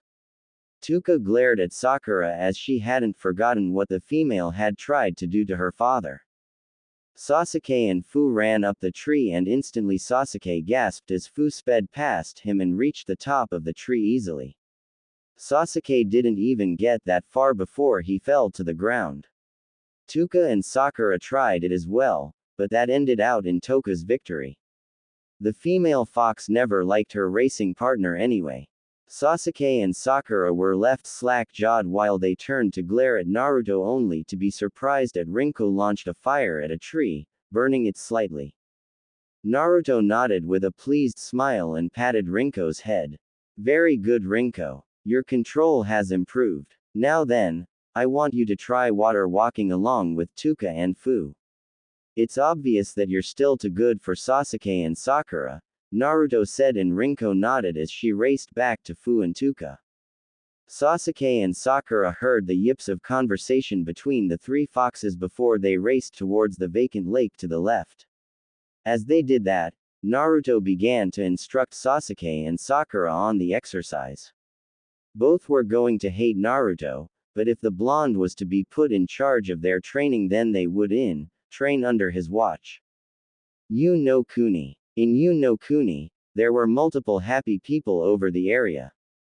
You no Kuni was normally quite an attractive town, as nothing ever really went down there, but that was all because of the weapons magnate, Exodus Metals. It was the largest building across You no Kuni. It was also greatly wealthy and influential. Many people had often applied to work there as the pay was great and the work was fair, but tough. However, not just anyone could work in Exodus Metals. There was a reason why it had been able to get You no Kuni out of the debt that it had to a few countries. Because of that, Exodus Metals was a standing monument for You no Kuni.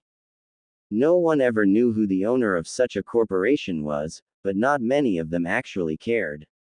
Exodus Metals had financed so many places with power, work, and food that it was like a prayer answered from Kami.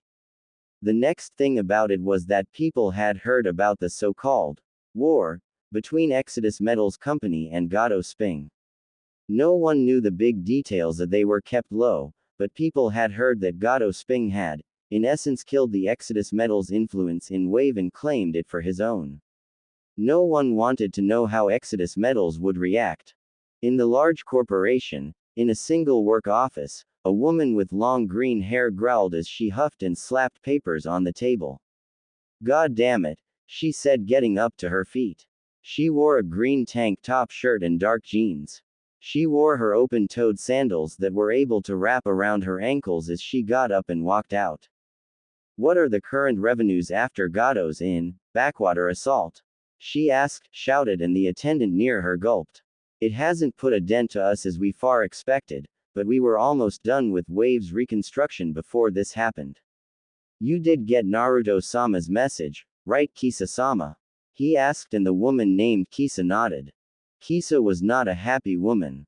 Ever since they Exodus Metals managed, With the people's favor, to take out its corrupt daimyo, Exodus Metals had been declared something of a ruler for Yu no Kuni. They had the people's trust and their vote for things to go well. So Kisa was, in essence, the daimyo for Yu no Kuni.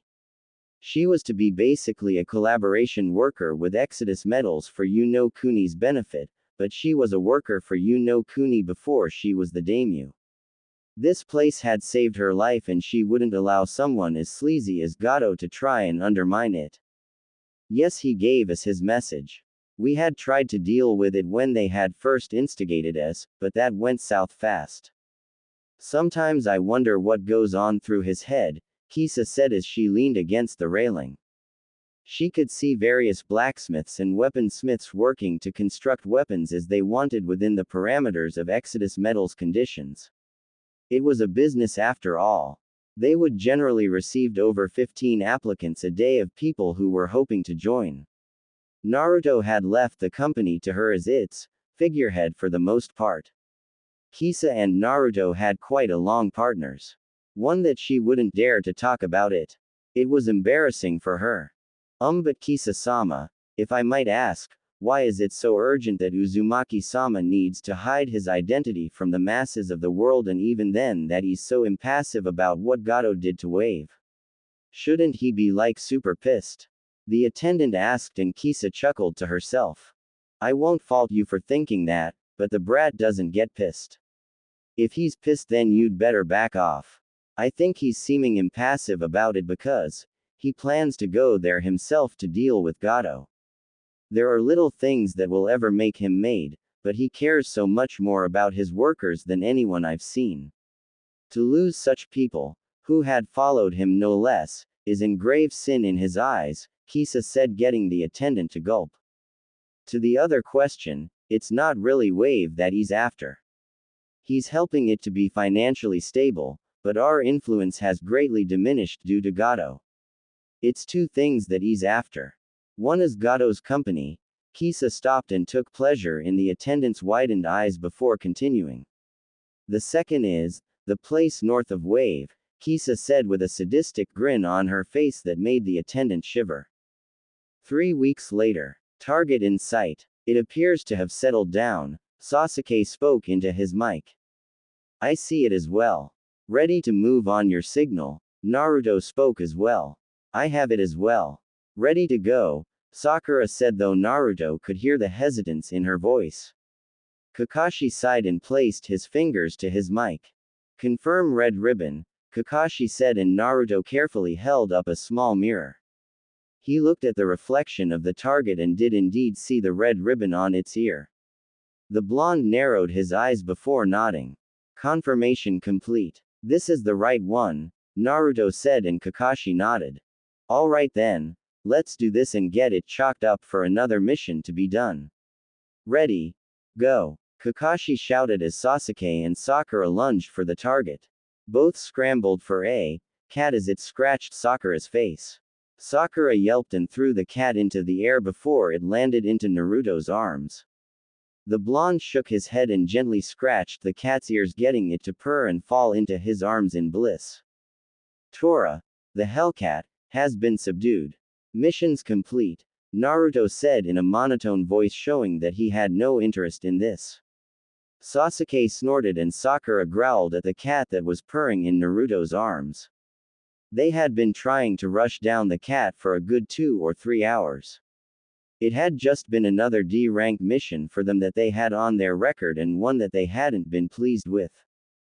Sasuke and Sakura, under Naruto's instruction, had mastered the tree walking exercise, and Kakashi had them right back to teamwork exercises.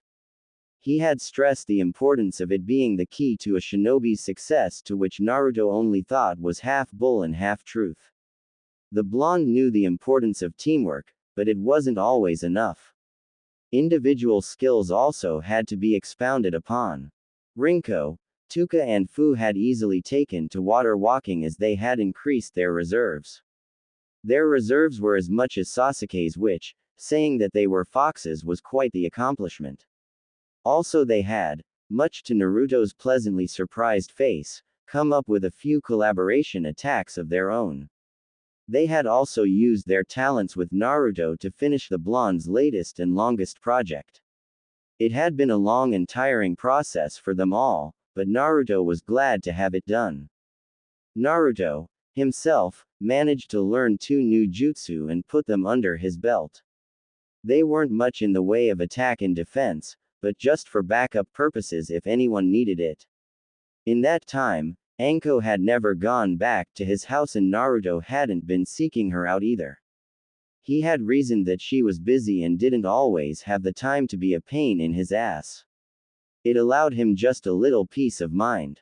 Very good, you guys. Now then, let's take it back to them so that we can declare this mission a success, Kakashi said, and everyone nodded their heads as they walked away. In the mission room, Sasuke and Sakura smirked victoriously as the cat, Tora, got its life squeezed out of it by the daimyo's wife.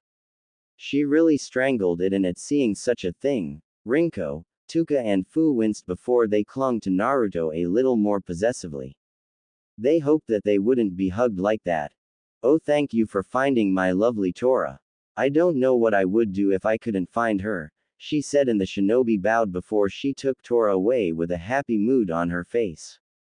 Seeing that this would more than likely happen again, but for now having it done with, Naruto read the last pages to the first Ika and then pulled out a drama book for himself. Sometimes nothing but scene after scene made books sort of dull. Congratulations on your mission, Team 7. Now let's see. You have cleaning the park, placing up ads for the local bookstore, chaperoning the kids at the academy, or... No. Everyone turned and they noticed Sasuke snarling. The Uchiha Inn had enough of this shit. Sakura was surprised by Sasuke's outburst and Naruto raised an eyebrow. Kakashi sighed while Sasuke shook his head. 3 weeks of this shit is enough.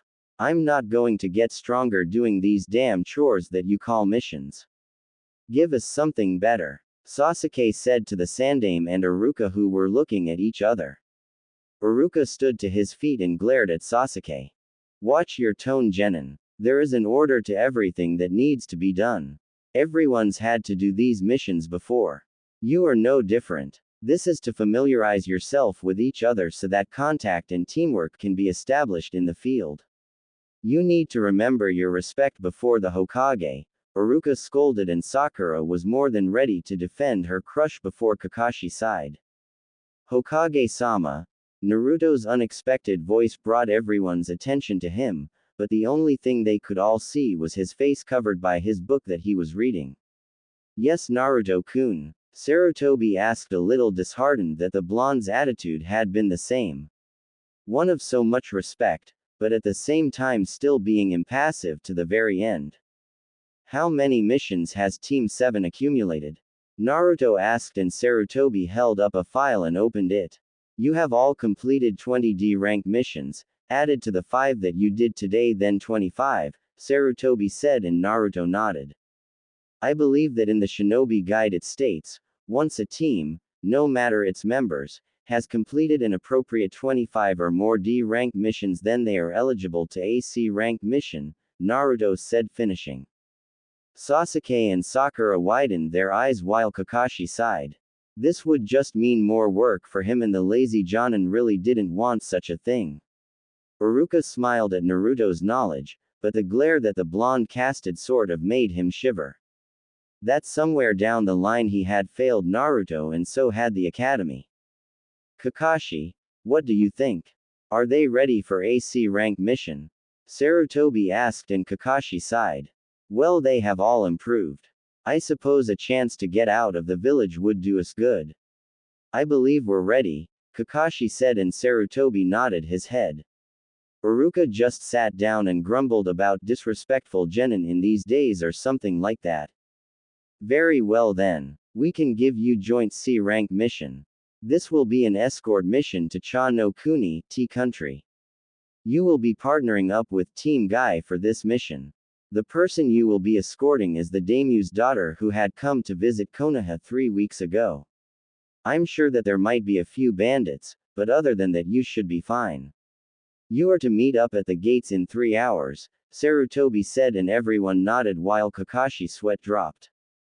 Oh dear Kami. Why that team? Kakashi thought to himself before Team 7 left the room. Everyone was confused by their sensei's expression, which was very grave. For Naruto, his face was like he had seen the freaking Slenderman and lived to tell the tale about it. Not that Naruto believed such shit anyway. Stupid books about stupid myths. Alright then, let's all get ready and meet up at the gates. You three are going to be in for such a surprise when we get to the gates. Now then, don't be late and pack enough for the week. It's quite a walk towards Cha no Kuni, Kakashi said, and everyone nodded before they quickly went their separate ways. Naruto, after having hanged, and brought some groceries from the local market as well as the new releases to some novels, he made his way towards his house in the Forest of Death. Naruto dropped to the ground and opened the door to his house. He didn't get far as a kunai shot at him. Naruto simply ducked under it and continued inside. He dropped his bags to the ground before glaring up. He turned and noticed two Anbu his height in the room. Misa, Sai, what do you want? Naruto asked, and the Sai Anbu took off his mask showing his pale, almost expressionless face. Nice to see you Naruto-senpai again. Sai and Naruto paused as he tried to put his things into the refrigerator. I'm not your senpai, Sai-san. In order for me to be your senpai, I'd have to be with Root. I'm not, therefore I'm not your senpai. Also, why is Misa with you? Naruto asked. Danzo-sama had me take her to see you, Sai said, and Misa stepped forward.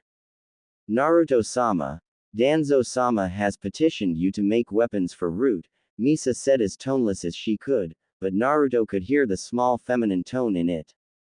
That news had caught him off guard, to say the least. Naruto normally wasn't one to be caught off guard by anything, but dealing with Danzo for quite a while, the blonde still didn't know how the old Warhawk thought. Danzo was as much an enigma to Naruto as Naruto was an enigma to Danzo. Neither could fully comprehend the other. That's what made Danzo so interesting to Naruto, that the blonde had to be a partner to him. Danzo would indirectly train Naruto by offering him scrolls, and Naruto would work with Root from time to time, like a messenger or shorthand of sorts. I see. Well, Danzo's no fool. He knows my work fee. I'm going to need, Naruto said before Sai placed a bag on the table. Half of the money and the other half upon completion, but from Danzo you have said that you will work for jutsu, so he has offered you 3 B rank techniques, and 1 C rank jutsu, Sai said, and Naruto glanced to them. 2 wind techniques, a water technique and a fire technique. A fair price. Very well. I know how many of you there are en route. Expect your supplies within the month, Naruto said, and Sai bowed his head. Misa did as well, but she wasn't finished. Naruto-sama, Danzo-sama has also asked you if you would be willing to have an assistant besides your kits. Someone to help you around more, Misa said, but Naruto shook his head. I require no help. Thanks for asking anyway. You two may go now. I suppose it was pleasant to see you, Naruto said, and before he even finished placing his things away, he felt the two leave his house as quickly as they might have came. With his fridge fully stocked, Naruto closed the door and took the scrolls into his hands and opened them. B rank Sweden. Hanran Bansho B rank Kaden. Dienden C rank Futon. Yuha Sho and B rank Futon. Atsugai. Naruto read through the entire list of each individual jutsu and closed the scrolls. He rubbed his neck and sighed. It would seem that he would have just a little more to work on while guarding this woman. Collecting the scrolls together, Naruto placed them in his pouch and collected his things for the trip.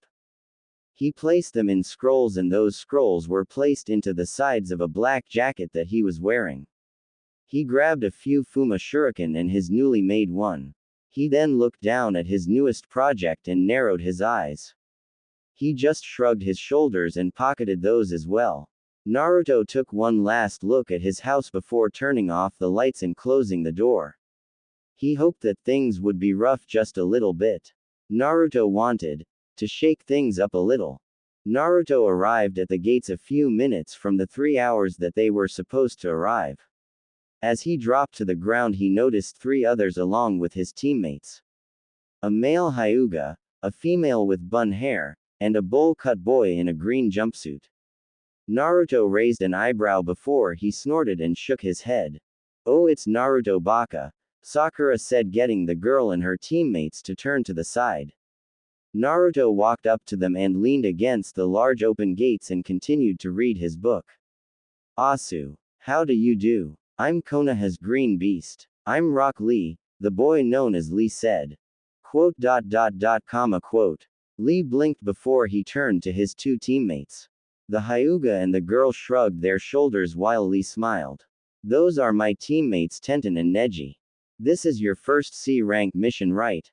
Awesome. We'll get it done and our flames of youth will shine brightly for our village," Lee said with his tears falling. "Sorry. What did you say?" Naruto asked, coming to his senses. His kits whimpered at the sight of the energetic young man in front of them. "Those clothes, that hair, those eyebrows." Naruto could feel Fu shuddering against his body and shook his head. He only then noticed that Lee seemed to be gawking at him. "Damn you and your attitude. I see that you are to be my destined rival since Gai-sensei and Kakashi-san are rivals. I will not lose to you. And if I do, then I will run around Konoha 500 times on my hands, and if I can't do that," Lee went on about his attempts, and each time Naruto gripped his book a little tighter. "This guy is as worse as Haruno," Naruto thought before he noticed Lee was bonked across the head. "Lee, that's enough out of you. Stop bothering him." "Sorry about that. Lee's a little eccentric is all." "Can I get your name?" Tenten asked. Without lowering his book, Naruto answered. "Uzumaki Naruto, Tenten-san. It's Team 7's first C rank, so I guess good luck to you," Naruto said, and he noticed that he didn't get a response. Silence became apparent and the blonde lowered his book to allow himself to see Tenten staring at him. "Why, you're Uzumaki Naruto?" Tenten asked, and Naruto narrowed his eyes. "Great. Another foolish person in this village. It will never end, I guess. It's to be expected since these fools fails to see the true powers of Fuinjutsu." "That's right, I am," Naruto said, getting on his guard in case of anything. However, he wasn't prepared as Tenten dropped to her knees and bowed to the ground. Naruto blinked while Neji, Sasuke, Lee and Sakura seemed confused. "Why, you're my idol. Please, can I see the weapon? The one that was used against Kakashi-san. It's the talk of the village that you design weapons of a weird design. Please, can I see it?" Tenten begged, and Naruto rolled his eyes. "The Dobi makes weapons." Sasuke wondered while Sakura seemed to wonder just what the hell was wrong with the girl in front of her. She should be bowing to Sasuke, not to the idiot. Neji's face scrunched up into a glare, and since he was a Hyuga, his pupil-less eyes made it all the more intimidating or so. "Why should I?" Naruto asked, folding his arms. Tenten looked up in surprise before she grabbed Naruto's hands. "Anyone who makes weapons must pass on their work to their followers." "Just a peek?" Tenten asked, and Naruto just stared at the girl before he reached into his pouch and tossed out the Fuma Shuriken. He handed it to Tenten and she gleefully watched it gleam in the sunlight. She managed to click a button and widened her eyes as the 4 swirl blades to the shuriken popped out. Sakura gasped and Sasuke snorted, but truth was that he was impressed with its design as well. Back during the Kakashi fight, Sasuke couldn't get a good look at it, but now it was amazing. If he could master that weapon, then he could get rid of Itachi easily. "Sugoi. This is incredible, Naruto-san. I can't see a flaw anywhere. It's even beyond what my dad can create. You could get a job with Exodus Metals. I plan to work there myself. Wouldn't it be cool if we both worked there?" Tenten asked, trying to get an excited response from Naruto, but the blonde just seemed disinterested about it all. "Whatever," Naruto said, folding his arms. Tenten shrugged her shoulders before gazing back up at the weapon. Her dad had signed up their weapons shop with Exodus Metals and they would receive and deliver materials between each other. Tenten didn't know the reasons why the other 5 small family business had joined, but they couldn't be bad reasons. Well, all our youthful companions have arrived. That is the feeling of youth. We will tackle this with the best of our ability. Our passionate flames will not die down from this adventure. Isn't that right? Everyone turned and Naruto's eyebrow twitched while Fu, Rinko, and Tuka popped their heads out and they instantly regretted doing so. It was an adult Lee. He wore the same thing that Lee wore except that he made the outfit look so much worse. Naruto looked down as he noticed Tuka had managed to get underneath his black shirt and huddle close to his chest away from the scary monster that was made a guy. Naruto could feel her shiver and he wondered if maybe Tuka just wasn't used to those kinds of people. They didn't have a problem with Anko, but then again Anko's eyebrows never took of about 5% of her face. This guy was just a category of weird that Naruto didn't want to get into. He could in fact feel his IQ dropping from every word this guy said out of his mouth. So this is Maida Guy. The strongest taijutsu user in Konoha. No doubt he's passed that ability on to Lee-san if his outfit is any indication. I just know I'm going to have a headache when this is over, Naruto thought to himself and gave a heavy sigh. Sasuke and Sakura winced at the sight of the man and Sakura carefully inched her way to Sasuke to try and hide behind him. So you are Kakashi's youthful students. You look like a fine bunch. Let's get this mission done. Guy shouted and Lee shouted as well. Neji held his head down and so did Tenten in embarrassment. Naruto shook his head and went back to his book. A few minutes later, Kakashi appeared with his lame excuses as always before everyone noticed a palanquin. Inside was a girl about Naruto's age along with the palanquin holders or bearers or whatever it was that Naruto couldn't figure out. He just shook his head while the men dropped the large litter to the ground while the woman stepped out. She was your traditional well-to-do rich girl. She wore the fancy robes, had the fancy hair, bowed with a nice grace and her face was blemishless as usual. Naruto had known why she was here. She wasn't some tourist coming to Konoha. No, she had heard about Exodus Metals through Konoha and apparently the daimyo of Cha no Kuni was hoping if Konoha would be able to contact the head of Exodus Metals since Cha no Kuni was out of the way from Yu no Kuni. Exodus Metals had respectfully declined the offer saying that it wasn't needed for the woman to force herself so she was going back home fiancé-less. Thank you for your protection. I hope you serve us well during your stay, she said in a melodious voice. Everyone nodded to her, except for one person. She turned to see Naruto reading his book and she read the title. Wild Storms in the Sunlight Garden, a very rare and expensive book. Only about 10 of those books were ever to be sold. Her father had one and she had read it. She never expected a commoner to have one. Also maybe she was mistaken or not, but she saw ruffled in his zipped-up jacket. She blinked before she sauntered over to Naruto. I wonder how Naruto will react to royalty, Kakashi thought to himself. Everyone else probably wondered the same as the young woman came up to him. Thank you for offering your services and protection to me. I hope we have a pleasant time, she said.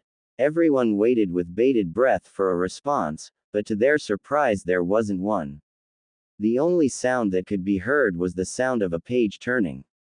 See, can he do that? Ignore such a powerful woman? Tenten asked, but no one answered.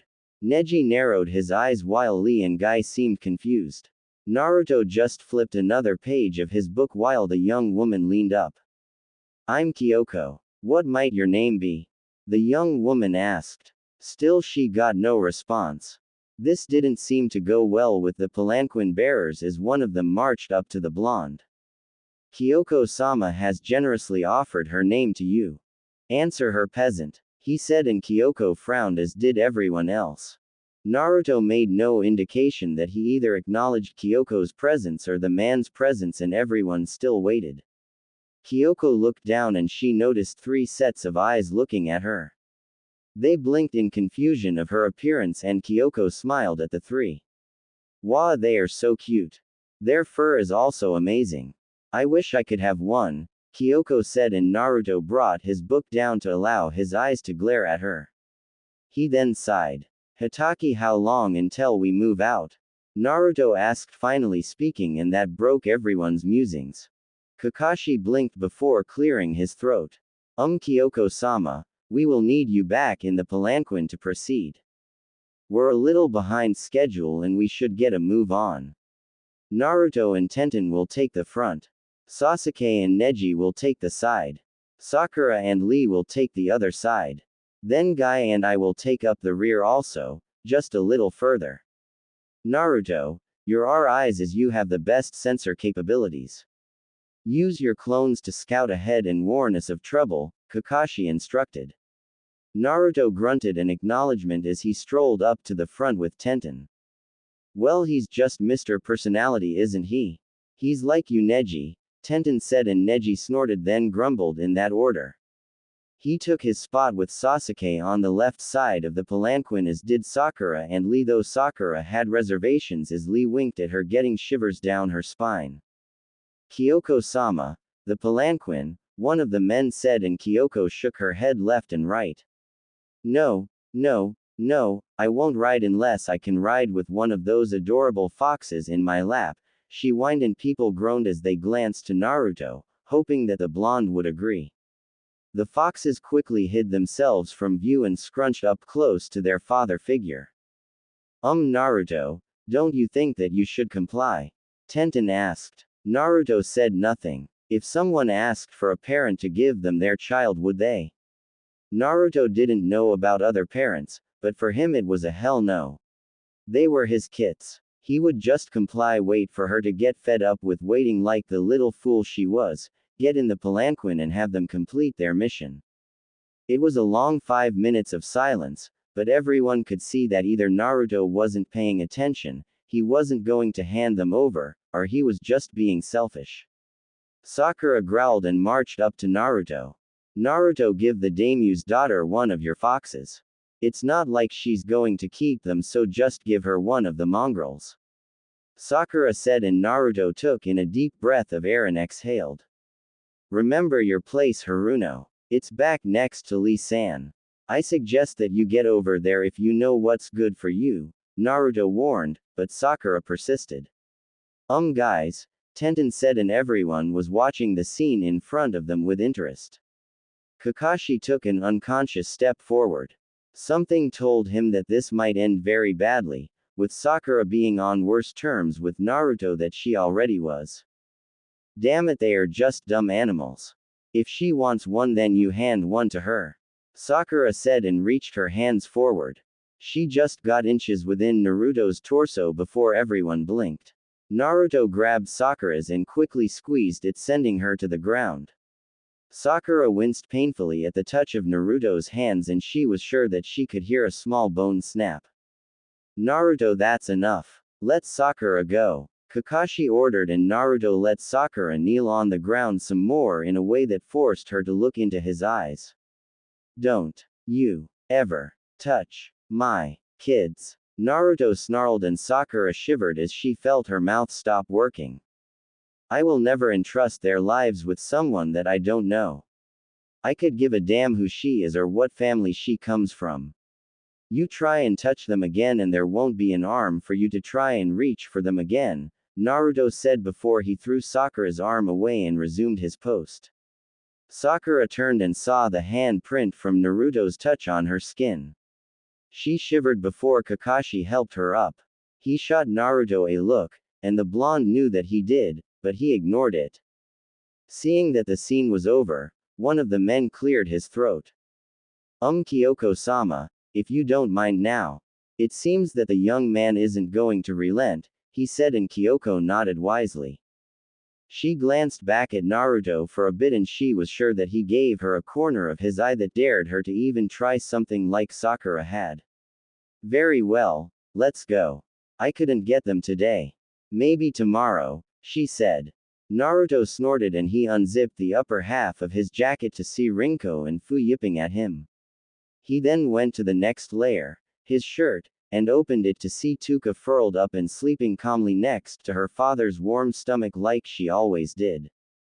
Sorry you had to see me like that, Naruto said, and the foxes just smiled as Fu and Rinko curled into each other and slept.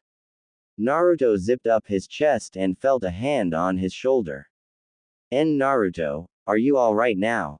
Tenten asked, and Naruto closed his eyes. I'm fine, Tenten-san. Forgive my actions. I foolishly let my anger get the better of me. I need more training, Naruto said, and Tenten shook her head. No problem. I can see that they mean a lot to you. I think you were kinda cool, Tenten complimented, and Naruto just grunted. Cool, huh? No one's ever called me that. There might just be a future for you, Tenten-san, Naruto thought to himself with a small inner smile. Pretty soon everyone walked out of the gates and into the forest. For Sakura it was a big deal to finally be out of the village. As for Sasuke, it was just nice to finally have a higher mission, one where he would get stronger and then prove himself before his brother as he was an avenger. For Naruto, this was nothing new. He had done all of this before when he had first left Konoha by himself. "Nei Kakashi-sensei, does Cha no Kuni have any shinobi?" Sakura asked. Naruto would have thrown a rock at her for that question, but he had resisted. He did enough to her as it was in letting his emotions get the better of him. He really had to rein that it would mean the death of him if he ever reacted that fierce to anything. No, Sakura. Cha no Kuni doesn't have shinobi. It's just a small country south of Konoha. They don't have a military force, and so they come to the major hidden villages or minor villages and give us missions to do things for them. It's how the economy works. So if you're expecting to run into shinobi or kunoichi, then you won't have to worry. As Hokage-sama said, a few bandits or nothing else, Kakashi said, and Sakura nodded with a sigh of her lips. She was, secretly, relieved that they wouldn't be running into trouble, but Sasuke scowled at such words. Time ran its course as people continued through their various things. Lee was trying to get Sakura on a date, much to her chagrin. Neji and Sasuke were saying nothing and brooding. Guy was trying to challenge an unwilling Kakashi to a fight or something, the palanquin bearers huffing to carry Kyoko across the dirt road, and a frowning Kyoko at not getting to play with one of Naruto's kits. Meanwhile, Tenten was trying to strike up a conversation with Naruto, but the blonde never gave many responses. He seemed uninterested. Wow, so you've been in the weapon-making business for 6 years. That's amazing. I've only started doing it about 2 years ago. I can't even make things of what you showed me. I did make something. Would you like to see? Tenten asked. Naruto glanced towards her and rolled his eyes at the girl's attempts, but at least she wasn't being some foolish bitch or ignorant woman, so he just allowed her to do so. Tenten went into her pouch and held out 3 kunai. All 3 were the same length, and they seemed to be made out of the same metal as those from Konoha that they used originally. See critique please. Tenten asked, and Naruto grabbed one. He flipped it around in his hands and then placed it on his arms. He gave a quick slice and watched small traces of blood flow out. The blonde Jinchuriki nodded before giving the kunai back. They need work, Naruto said, and Tenten widened her eyes before she smiled sadly. Yeah, I guess they would. Thanks for being honest, she said, and Naruto glanced to her. Aw, damn women in there. I really would like just a little praise for my work methods. Naruto sighed and took a kunai. The metal that you've used is very durable and your originality is really showing. The curving point of the kunai is the focal point to where you concentrated the heat. You thought that if you sent the heat to the lower portion, then the upper portion wouldn't melt and it would be ineffective and the melting metal would shape weird. Also, it's heavy. That's not a bad thing, but for being kunai, then they would dip when thrown in the wind due to resistance. What temperature did you have and what metal? Naruto asked. I believe I had it to 300 degrees and I used a portion of steel, an inch of diamond and osmium, Tenten said, and Naruto closed his eyes. He took a small huff and shook his head. Your first mistake was the choice of metals. Steel and osmium do not go well together. The density of osmium will overtake the density of steel since it has a better durability. Second mistake is that diamond burns well into the 4892 degrees where you shouldn't even be staying in the room without an air conditioner to regulate that temperature and have personal equipment. I see the specks of diamond in your kunai and you should know that diamond doesn't melt. Adding pressure to it will increase density, but that's all you get. Your temp was way too low and your choice of melts are inappropriate, Naruto scolded with a slight bonk to Tenten's head. She nodded and apologized. So, what should I do? Tenten asked. Figure it out. You're supposed to be a weapons mistress. You should understand how a weapon feels, Naruto said, and Tenten just nodded as they continued to walk through the dirt road. As they walked, Naruto shifted and he quickly stopped. Stop, he said, and people stopped immediately. Naruto, what is it? Kakashi asked and Naruto glared forward. One of my clones dispelled. I couldn't even get a good look at who did it before it was too late. Whoever it is, they got me by surprise. Which is no small feat, Naruto said with the last part to himself. Everyone tensed as Kakashi and Guy took point. Everyone proceed cautiously now. We're going in, Kakashi said, and everyone nodded as they tensed and walked. The bearers were tense and the footsteps were slowly coming to a stop. Kakashi and Guy looked left and right, but saw no sight of anyone. Neji, scope the area, Guy commanded. Neji nodded and held up 2 fingers. Byakugan, Neji shouted, and Naruto looked around. He could hear his kits growling, telling him that someone was nearby and that they really knew how to hide. The blonde looked left and right as did everyone else. Sakura tensed while Sasuke held a kunai. Lee moved his eyes fast left and right while Tenten took out a kunai. So these are the people that he sent to protect Yukioko-sama. Well, I feel special, someone said as they quickly came into view. They were easily male and female.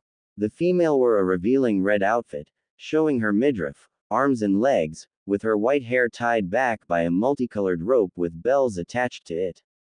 She had multiple tattoos that resembled flower petals on the left side of her face and midriff as well as her left leg. She also wore red high-heeled sandals. She came in rolling with the mist as did her partner. The male was a hulking figure with red-orange, spiky hair.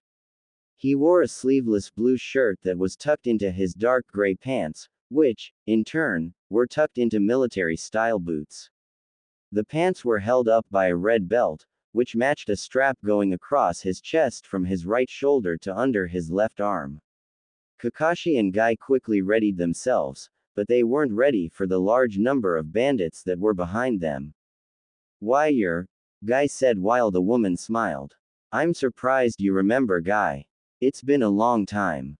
After all, I was planning to partner with you or Kakashi-senpai when I was in the Anbu, she said while Kakashi and Guy narrowed their eyes. Kagura, so you're still alive. What have you been doing? Kakashi asked, noting the seriousness of the situation. Kagura was a former Anbu of Konoha. No one had ever figured out why she had left, as she was one of the most promising Anbu that anyone could think of. Couldn't tell you that, Kakashi, but I will show you this, Kagura said as she held her hands into the air. Kakashi widened his eyes as he saw that her fate seal had a pair of symbolic wings across it, showing that she had a partner.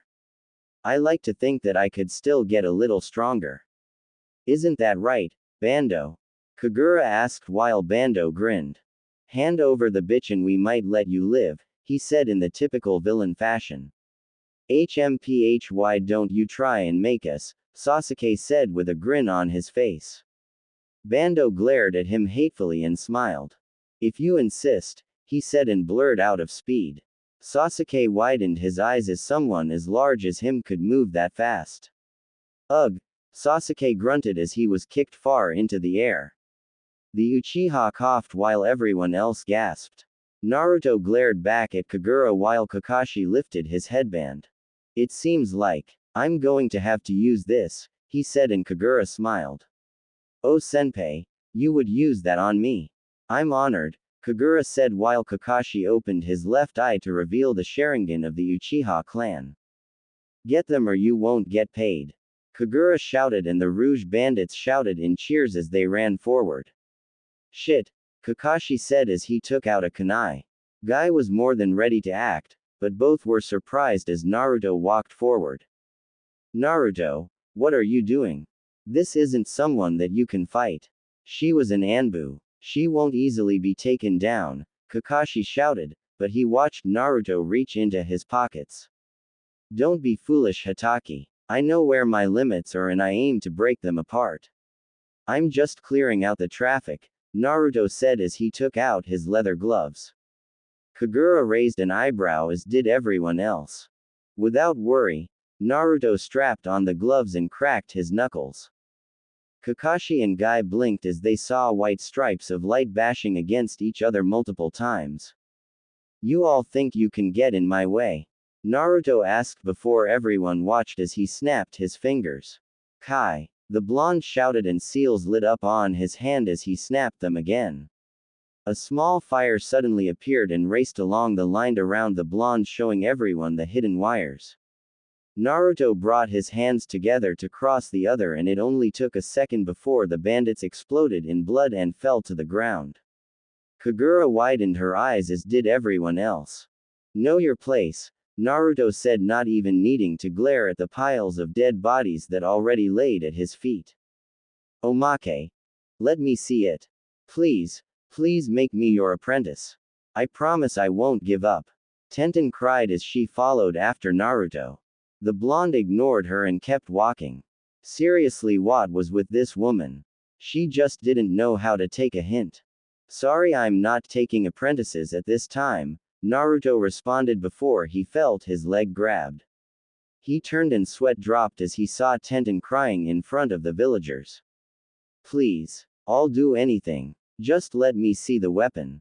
I'll partner with you, I'll do you, I'll have your children, anything.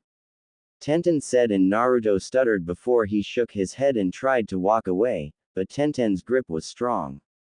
The people of Konoha whispered to each other at the scene they were seeing. I'm not interested in partners or kids at the moment. Get off me, Naruto said, but the bun-haired girl just wouldn't let go. She was like a freaking tick to a dog. I'll proclaim your awesomeness and wisdom to all 5 corners of the elemental nations. I'll give you my virginity, please just let me use it once. Tenten said and this continued until Naruto arrived at his house. Let go of me right now, Naruto said growling at her, but Tenten shook her head left and right. I'll become your slave, your mistress, maid, cook, laundry folder, doormat, anything. Naruto-kun, I need it. Tenten cried while Naruto slammed his door shut. All through the night Tenten never stopped and Naruto never got any sleep. He even got a major headache and that was sending him to the ground currently. Tenten followed Naruto the next day as the blonde tried his best to get away from his fan, but it wasn't working. Would you just leave me alone? Naruto asked, but Tenten shook her head, the stars in her eyes becoming more apparent. Weapon, weapon, weapon, weapon, she drooled and Naruto shivered. Oh god, this wasn't good. Naruto baka, where were you yesterday? We were looking all over the damn village for you. I'm gonna hit you so hard your father's going to feel it. Sakura said, cracking her knuckles. She was ready to release a punch that Naruto would block, but instead he blinked. Tenten quickly grabbed Sakura's hand and subdued her into the ground, placing it behind her back painfully. Worm, you are not to touch Naruto-sama. You are not to come in front of his awesome presence. Know your place, Tenten said as she squeezed Sakura's arm tighter. Sakura ran off crying while Naruto blinked. Thank you, Naruto asked and Tenten smiled. Anything for you Naruto-sama, she said and Naruto's mind finally went into overdrive. Naruto walked through the village reading his book as leisurely as he could before he shifted. He narrowed his eyes and snapped his finger. La la la la la la, Tenten shouted as she slammed into Hinata who was behind a pole. You will not stalk Naruto-sama. Your eyes are unfit to gaze upon his magnificence. Tenten said at a startled Hinata. The crowds gasped as Naruto smiled. Step to one side, people. All of you one side. Out of the way of Naruto-sama if you don't want a rusted kunai up your ass. Tenten shouted as people backed away from the crazy girl. Naruto smirked as he walked through the village with ease. That's it. She's hired. She really knows her place, Naruto thought before someone shouted. Demon lover, he said, and Naruto noticed Tenten grin. Who said that? Tenten shouted and people backed away. Alright then. Rusted kunai up the ass for everyone. She shouted as she flung her rusty kunai up people's anuses. People hollered as screaming rang through the village. The place was vacant and Naruto patted his legs.